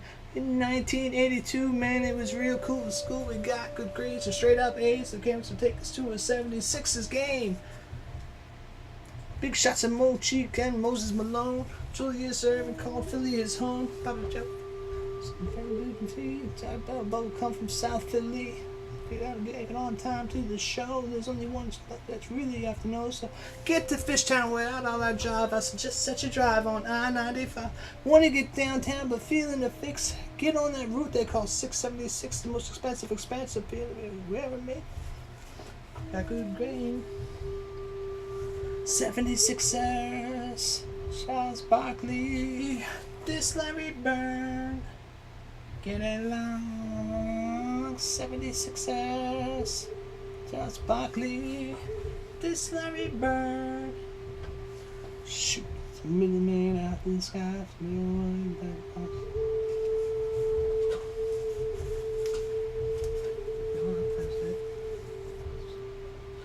Self-expression. Yes, I feel possession David.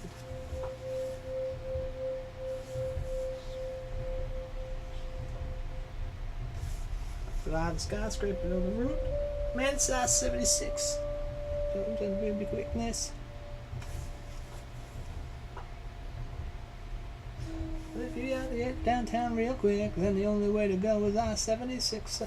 Unless of course you want to take that scenic view, then the East and West River Drive is right for you.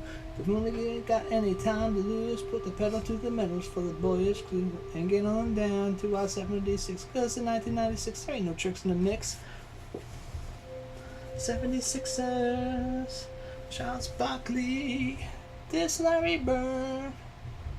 What a long 76ers, Dr. J, Moses Malone. What a long 76ers, Jerry Stackhouse, and I've a son.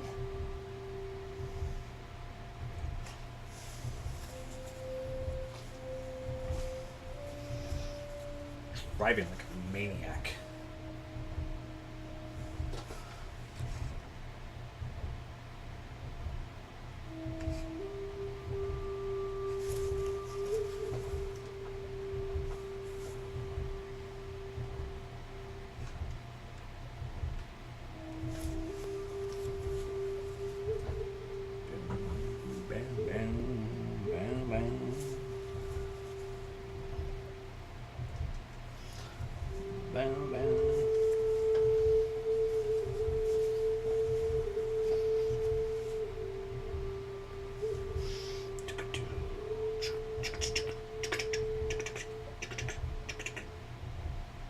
Hello, me. Meet the real me and my misfits way of life.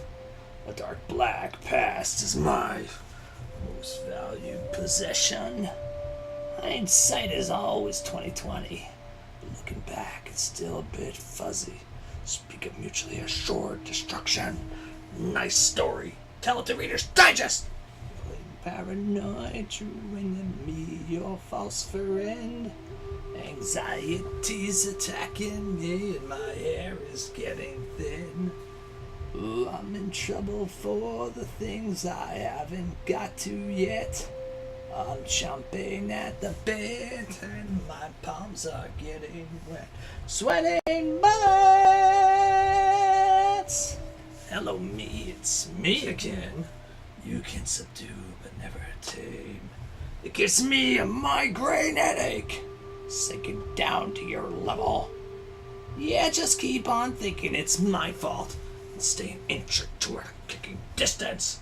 Mankind has got to know his limitations. Feeling claustrophobic like the walls are closing in. Bloodstains on my hands and I don't know where I've been. I'm in trouble for the things I haven't got to yet. I'm chomping maniacs and my palms are getting wet. Sweating bullets!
Things on my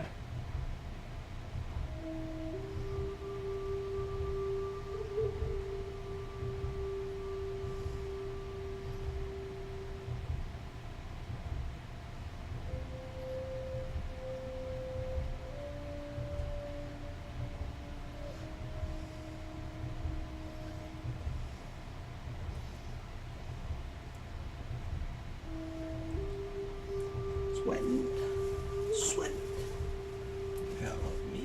It's talking to myself, a credit to dementia. One day you too will know my pain and smile its blacktooth grin. If the war inside my head won't take a day off, I'll be dead. My icy fingers claw your back. Here I come again. Feeling paranoid, true enemy, your false friend. Anxiety's attacking me and my hair is getting thin. Breathing claustrophobic like the walls are closing in. Bloodstains on my hands, and I don't know where I've been. Once you've committed me, now you've acquitted me, claiming validity for your stupidity. I'm chomping in the bit, I'm sharpening the axe. Whoa, here I come again. Whoa, sweating bullets.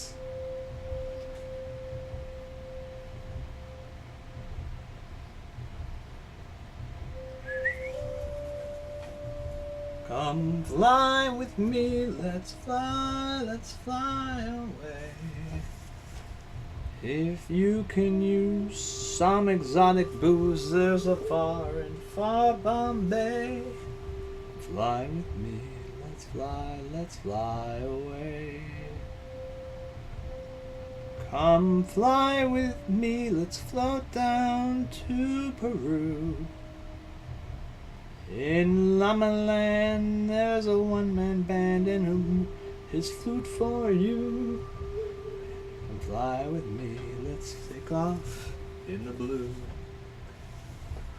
Once I get you up there, where the air is rarefied,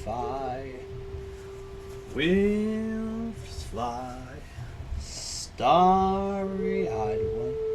Get you up there, I'll be holding you so near. You may hear angels cheer, 'cause we're together. Otherwise, it's such a lovely day. Just say the word and we'll beat the birds down to Acapulco Bay. It's perfect for a flying honeymoon, they say. Come fly with me, let's fly away.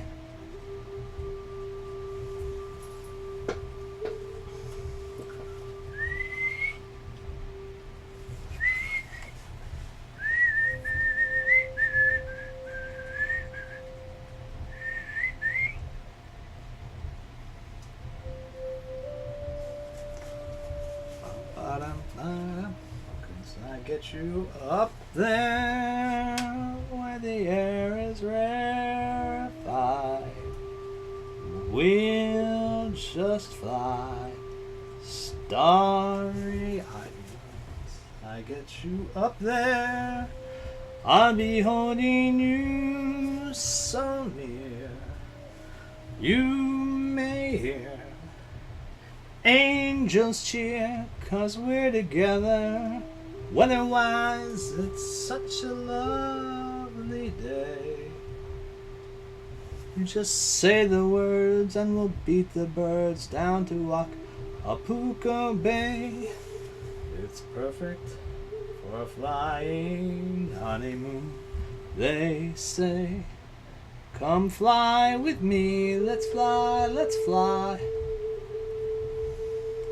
Pack up, let's fly away.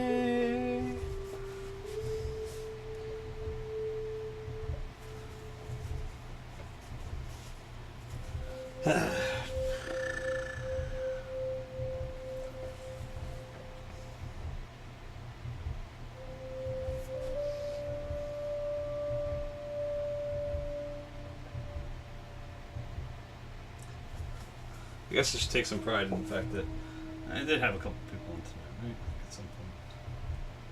Because these are usually my lowest rated, like finales or whatever. And this may not be the finale. I'll be honest, I don't know. I don't know if I'll have enough in me to keep going till I can finish this. I mean, there's not a lot. It's just it's a lot of small stuff. You know? It's all this detailing crap that needs to be done, like on the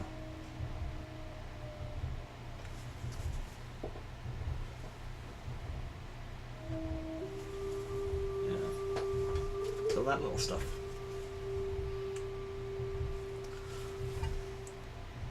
These little things right up in here that need to get a little Let's get a little oomph, you know?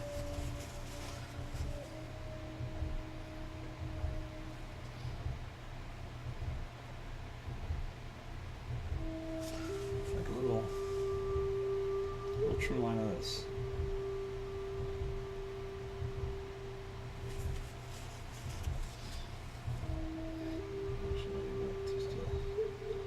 Take a little bit of that, take a little bit of that, take a little bit of that.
That's too much. Too much, too much, too much.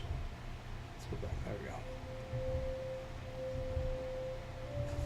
Just want like highlights there. Just a touch. Just a little happy fuck you.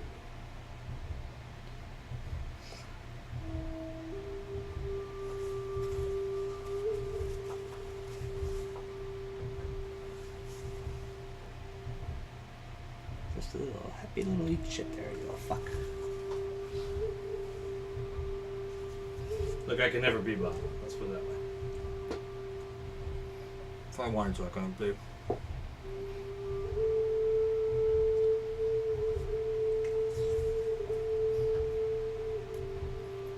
You're on my best day.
This is Christmas. We're not listening to this song. Bam, bam, bam, bam, bam. Some lips are some so.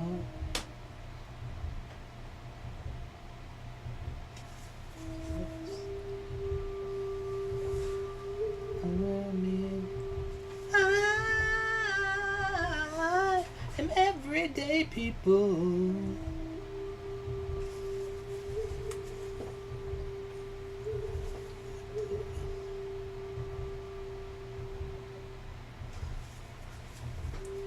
Strokes for different folks. Tell you do me.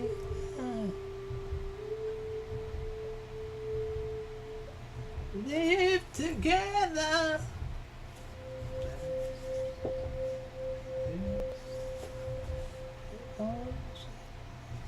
What to do?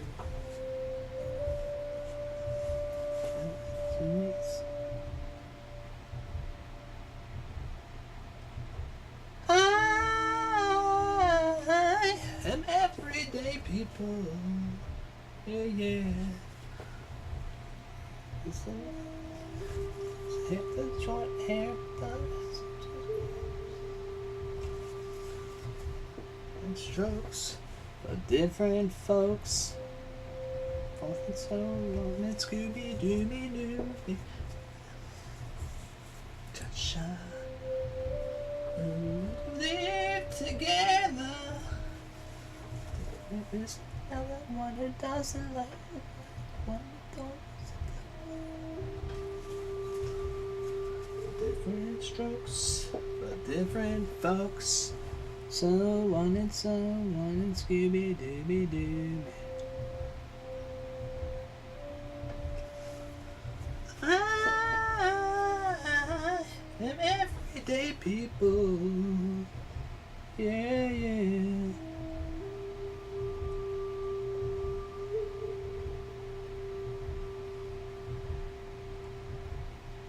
Down to the bar, saw Kiki. She was all like, whatever. And she just went with me and she's like, hey, aren't you that dude? I'm like, yeah, whatever.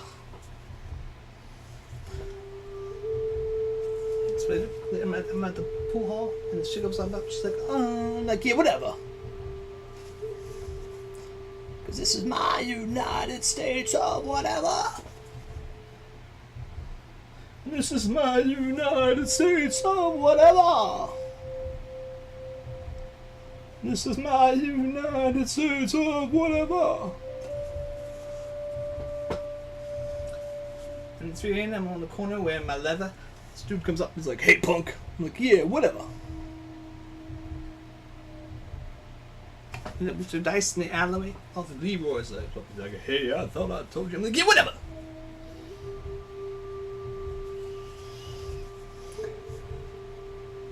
And up comes Zaph. I'm like, yo, Zaph, what's up? He's like, nothing. I'm like, that's cool. Because this is my United States of whatever. And this is my United States of whatever.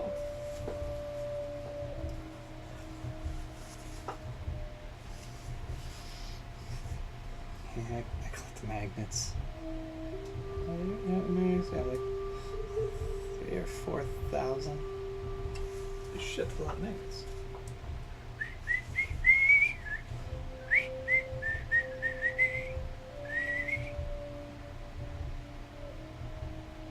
So I think, as I said a couple episodes ago, not that I think anybody was there that day, but whatever. It's my United States of whatever. I'm going to start saying to fuck it all with my YouTube channel and trying to put the archives on there, and I'm not going to worry about the archives anymore. At least not for a while. So what I'm going to end up doing is I will take off my headset soon, because plus it gets stuck to the back of my neck all the time. It's really annoying. And I'm going to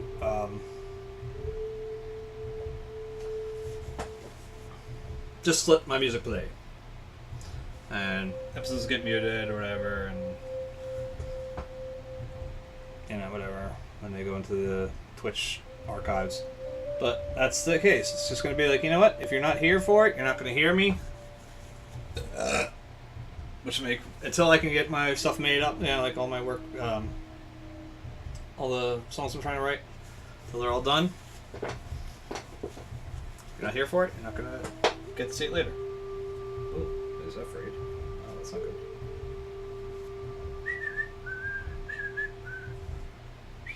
You know what? Let's use the already beat-ass one. Where's the beat-ass one? Because this one looks like it's about to get beat-ass and it's too new. I don't want it to be beat-ass yet.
Now, I've openly admitted many times before, I do not consider myself as having a very good ear for music.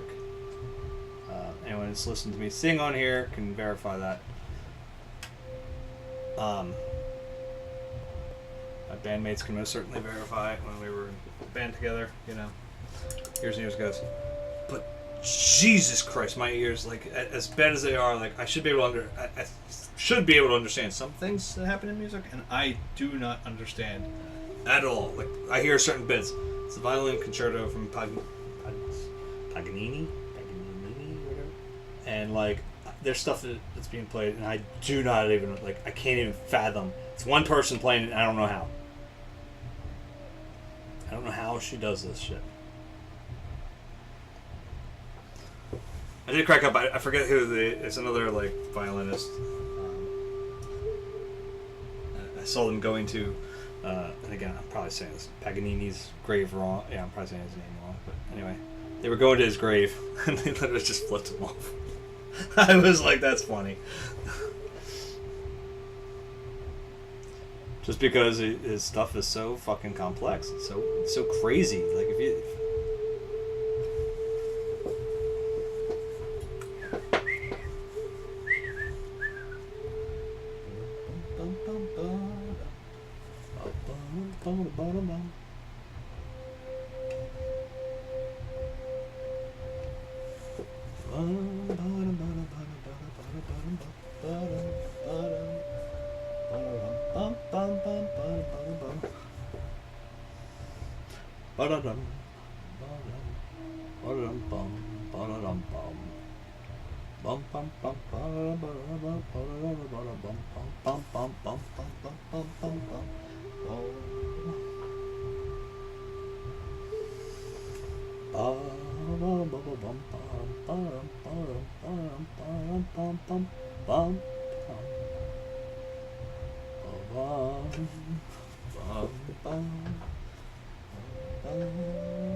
Yeah, but I mean, like I said, like I've said it before. I took a music theory class. Yes, I was way beyond where I should have been. Like, I should not have been in that class, but I had to get that credit in, or I was not going to graduate. So I forged my paperwork to get me in there. And what are they gonna do now? Anyway.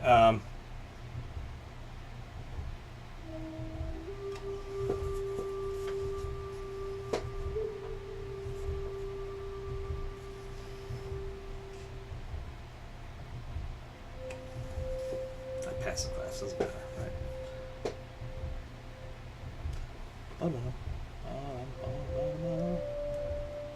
That came on a little thicker than I wanted to, but okay, that's fine. We'll work on that.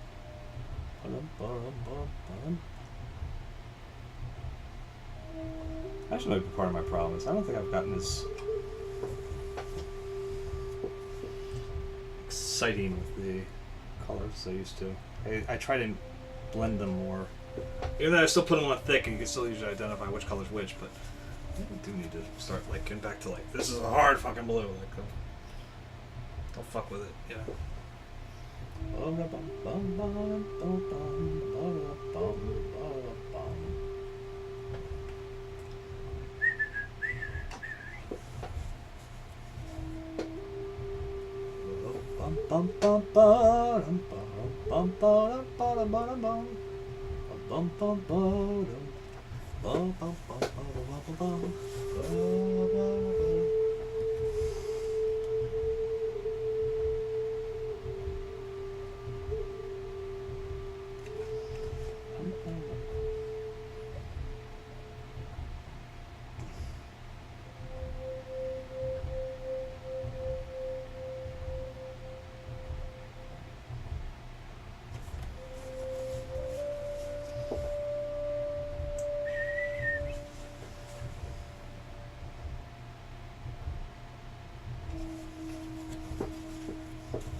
Crazy. No, it's not crazy. I have no idea how it happens.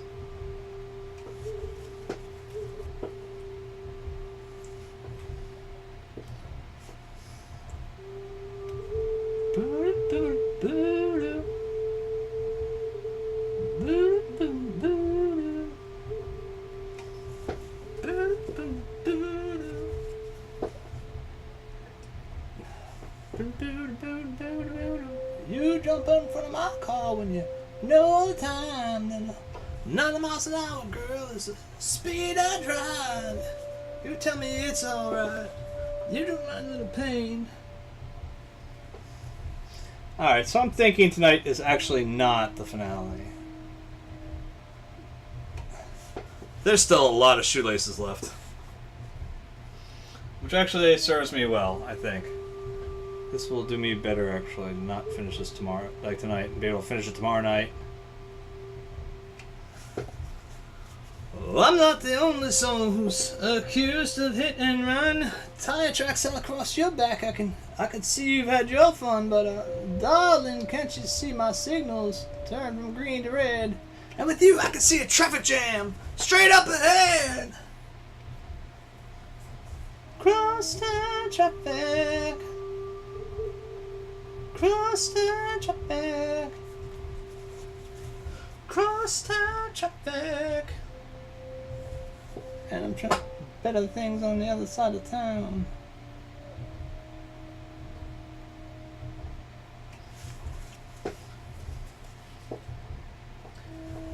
Yeah, yeah, cross town traffic. Yeah. Look out, baby. Coming through. Cross town traffic. Yeah. Look out, look out.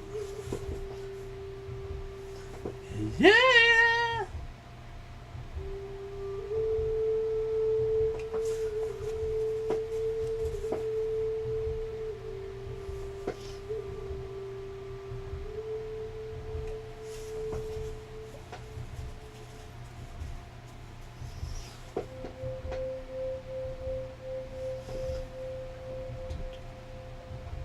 Oh, this is not what I thought it was at first. Damn it. Okay, I gotta stop this. It's Christmas. was this taco cat?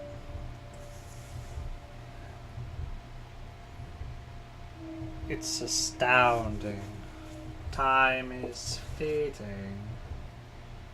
Madness takes its toll. But listen closely. I missed like one whole fucking thing here. It's longer. I've got to keep control. I remember doing the time warp, drinking those moments when the blackness began me, and the voice would be calling. And the void, damn it, I keep doing it. Let's do the time warp again. Let's do the time warp again. It's just a jump to the left. Then a step to the right. Put your hands on your hips. And then it brings in time. Then it's the pelvic thrust. It really drives you insane. Let's do the time warp again.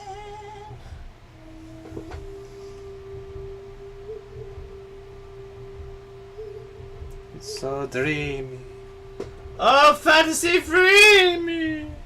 So you can't see me. No, not at all. In another dimension. With voyeuristic intentions. Well secluded. I see all. With a bit of the mind flip. Or into the time slip. And nothing can ever be the same. Like you're under sedation.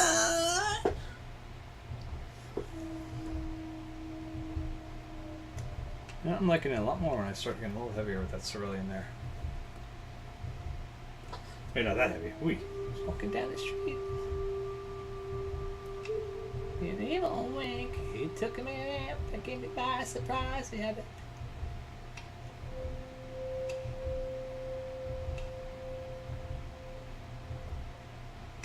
Let's do the time warp again.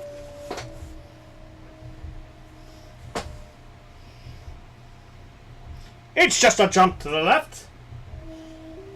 And then a step to the right. Put your hands on your hips. And bring your knees in tight.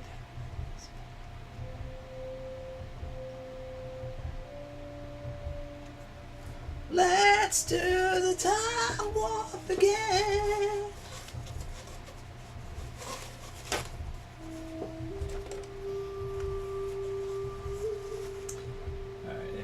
Well, no. We got like a whole other fucking shoot to do. So we're gonna, I think, call it a night soon. So I can try to get some sleep.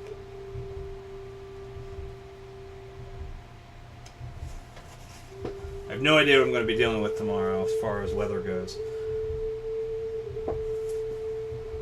And hell, there's still a chance that my son's karate will be canceled, which means I could start early on Monday. That would be nice too.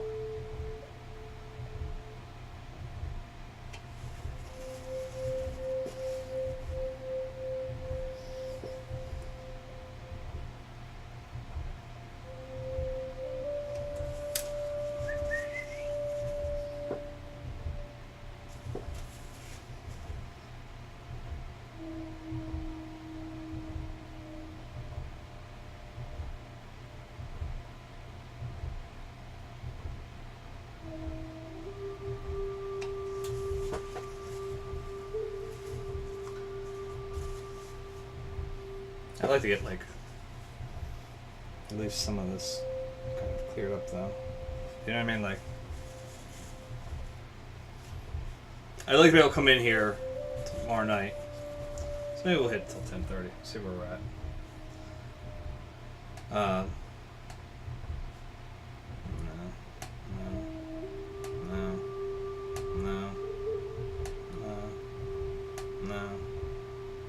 Alright, Marvin Gaye, we'll go.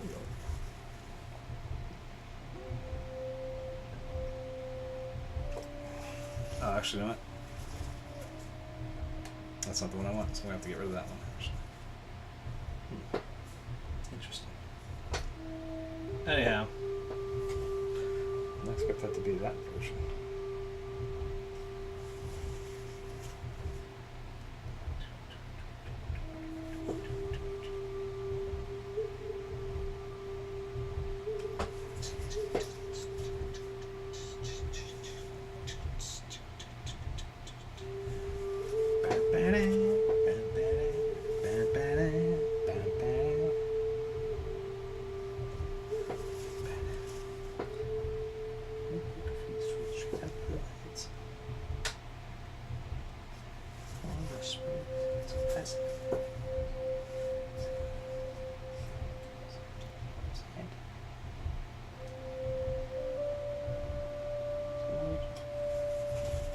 But we had to change. Where kick your hair goes to all the dimensions.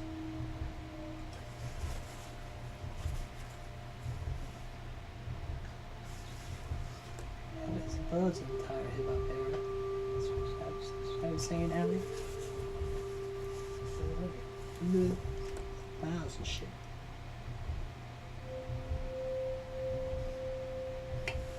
We beat the rap, what key beat the lock, but I'm cool like that. I'm cool like that. I'm cool like that. I'm cool like that. I'm cool like that. I'm cool like that. Chocolate.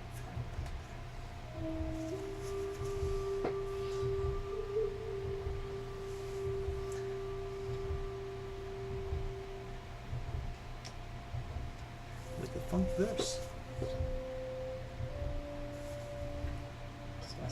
What's up?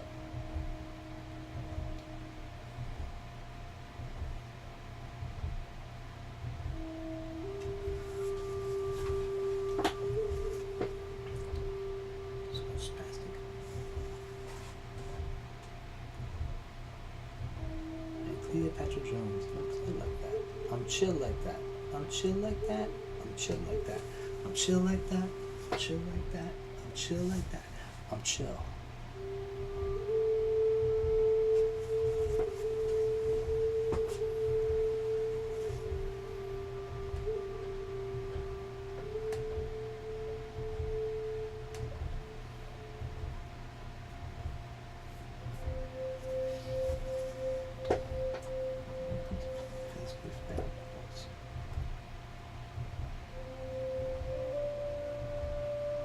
I got 7 in a crystal. 7 in a crystal. That's really bad.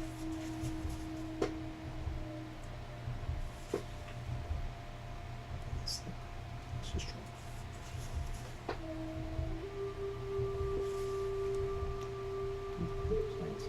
The braid. It's like that. A piece like that. A piece like that. A piece like that. A piece like that. A piece like that. A piece like that. Like that. I'm smooth like that. I jive like that because I'm live like that.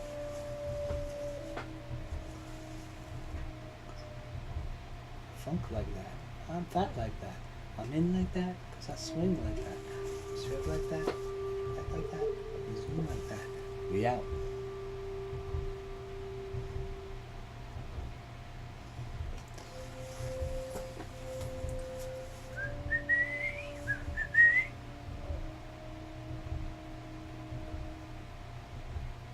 Now I'm like playing a little harder with that cerulean. I'm thinking I'm liking it.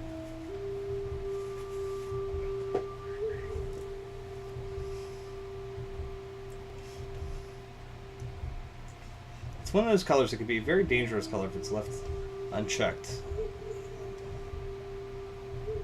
I don't really know what I mean by that, other than if it's not balanced properly, it'll fuck everything up.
think I have to bust my friend Bird's stones a little bit. She said she was gonna make sure that, I don't know what she meant. She said, we're gonna make sure I'm gonna get everybody to make sure that your station's blowing up. Your channel's blowing up tomorrow night. That was last night. Our definitions of blowing up apparently are two different things, Bird. Just saying.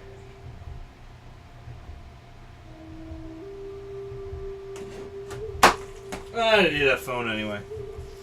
I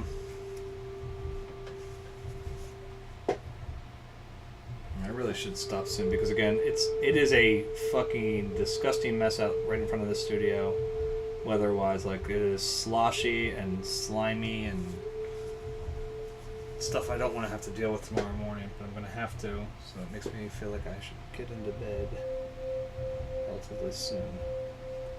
So you know what?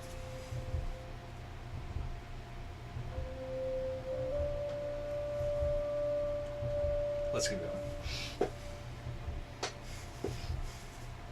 We'll finish up this sneaker, like this one first, and we'll call it for tomorrow night. And then tomorrow night we'll just finish up there. We'll have details where I want to, like, where tomorrow I'll be like, oh, this isn't right yet, you know.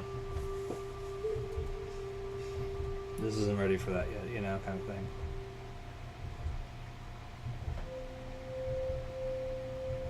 I think that will work.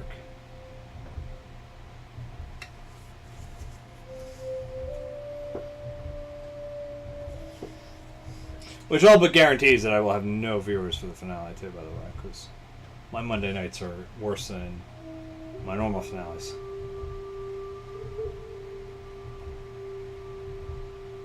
That's okay. Again, like I was saying earlier, I have to remind myself that's not why we do this. The why we do this is entirely in the painting. And the entirety of the painting is to just make sure the painting looks good. You finish when it's finished, you know what I mean? I used to give a shit about that, like I said, to almost an insane degree, where if the painting wasn't done by the date I said it was going to get done, it got abandoned. And I feel like that's probably pretty stupid to do.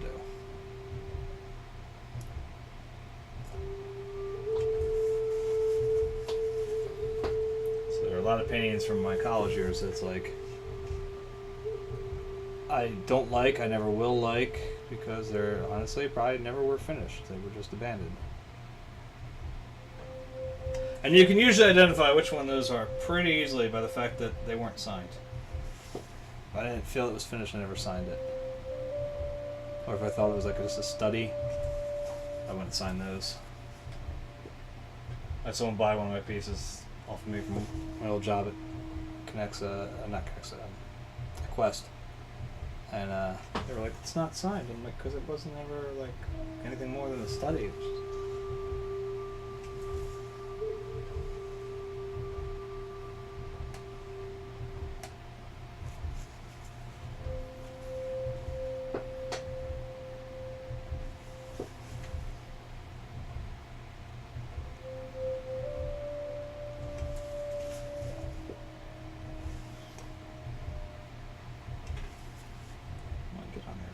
much better writing than that. Come on. There we go. There you go, sweetie.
into this. This really just pops it out from there. It's just enough, you know? Make it,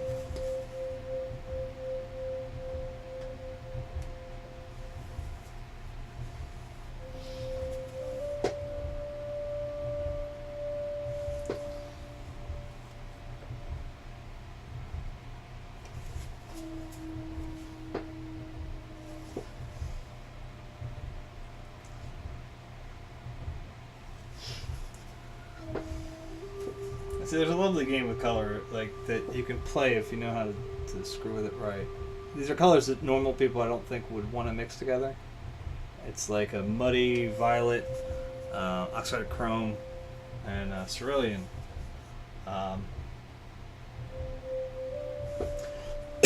They make a very muddy color together, but that's what I'm going for. These shoes are been worn, they've been beat up, they've got shit all over them, you know, like dirt and crap. Like they've seen their days, you know, and we want to get that across.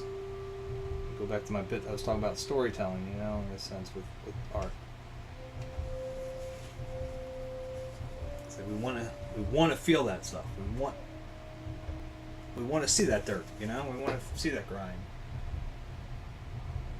Now everybody want to sound grimy. Stop trying to be as loud as me because you can't do that. That's what I'm talking about. Think about playing Russian roulette with an automatic. You see, that would kill you immediately. Anyway, alright. I just don't understand that line.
Alright, well, I think that's going to be it for tonight. I think that works pretty well.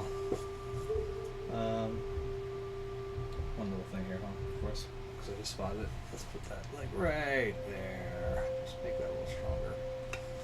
Alright, there we go. We'll do what we've been doing. See a little bit of a kick from that. There we go. Poof. Perfect there. Alright, so we're going to call that for now. I think that's a good setup for tomorrow to finish this up. I think that's acceptable.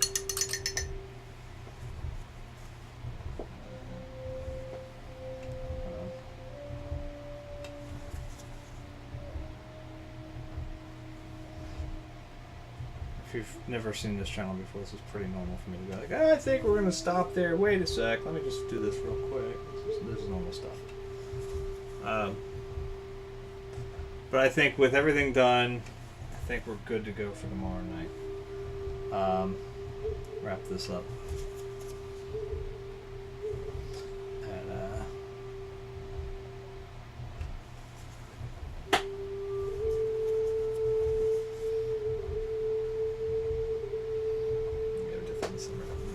this thing's bitch right here.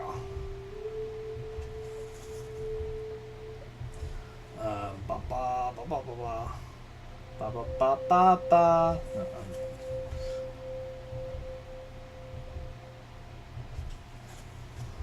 There we go. Yeah, I think that works pretty good. So we're gonna cut it here. Finish it up tomorrow night.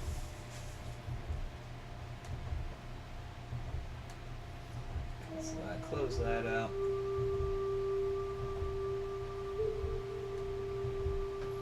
So tomorrow night, 9:15, unless my son's karate is canceled again because of no heat or whatever. And then we'll be wrapping this sucker up tomorrow night, no doubts. But I mean, I will work until I can't stand anymore, just to make sure it's cleared. I don't think that'll be a problem. I think this will be done tomorrow night. It's literally just going to be some outlines. It's basically going to be what we just did for like the last hour. Not even, you know? I mean, like, we did that stuff too, right? Whatever. So, we'll just finish up the laces and then we'll be finished. So, yeah. So, I will see you guys. It's on me talking to myself anyway tomorrow. Later. Oh my God! Tornado! Tornado! Tornado! Tornado! Tornado! Tornado! Tornado! Tornado! Tornado! Tornado! Tornado! Tornado! Tornado! Tornado! Tornado! Oh my God!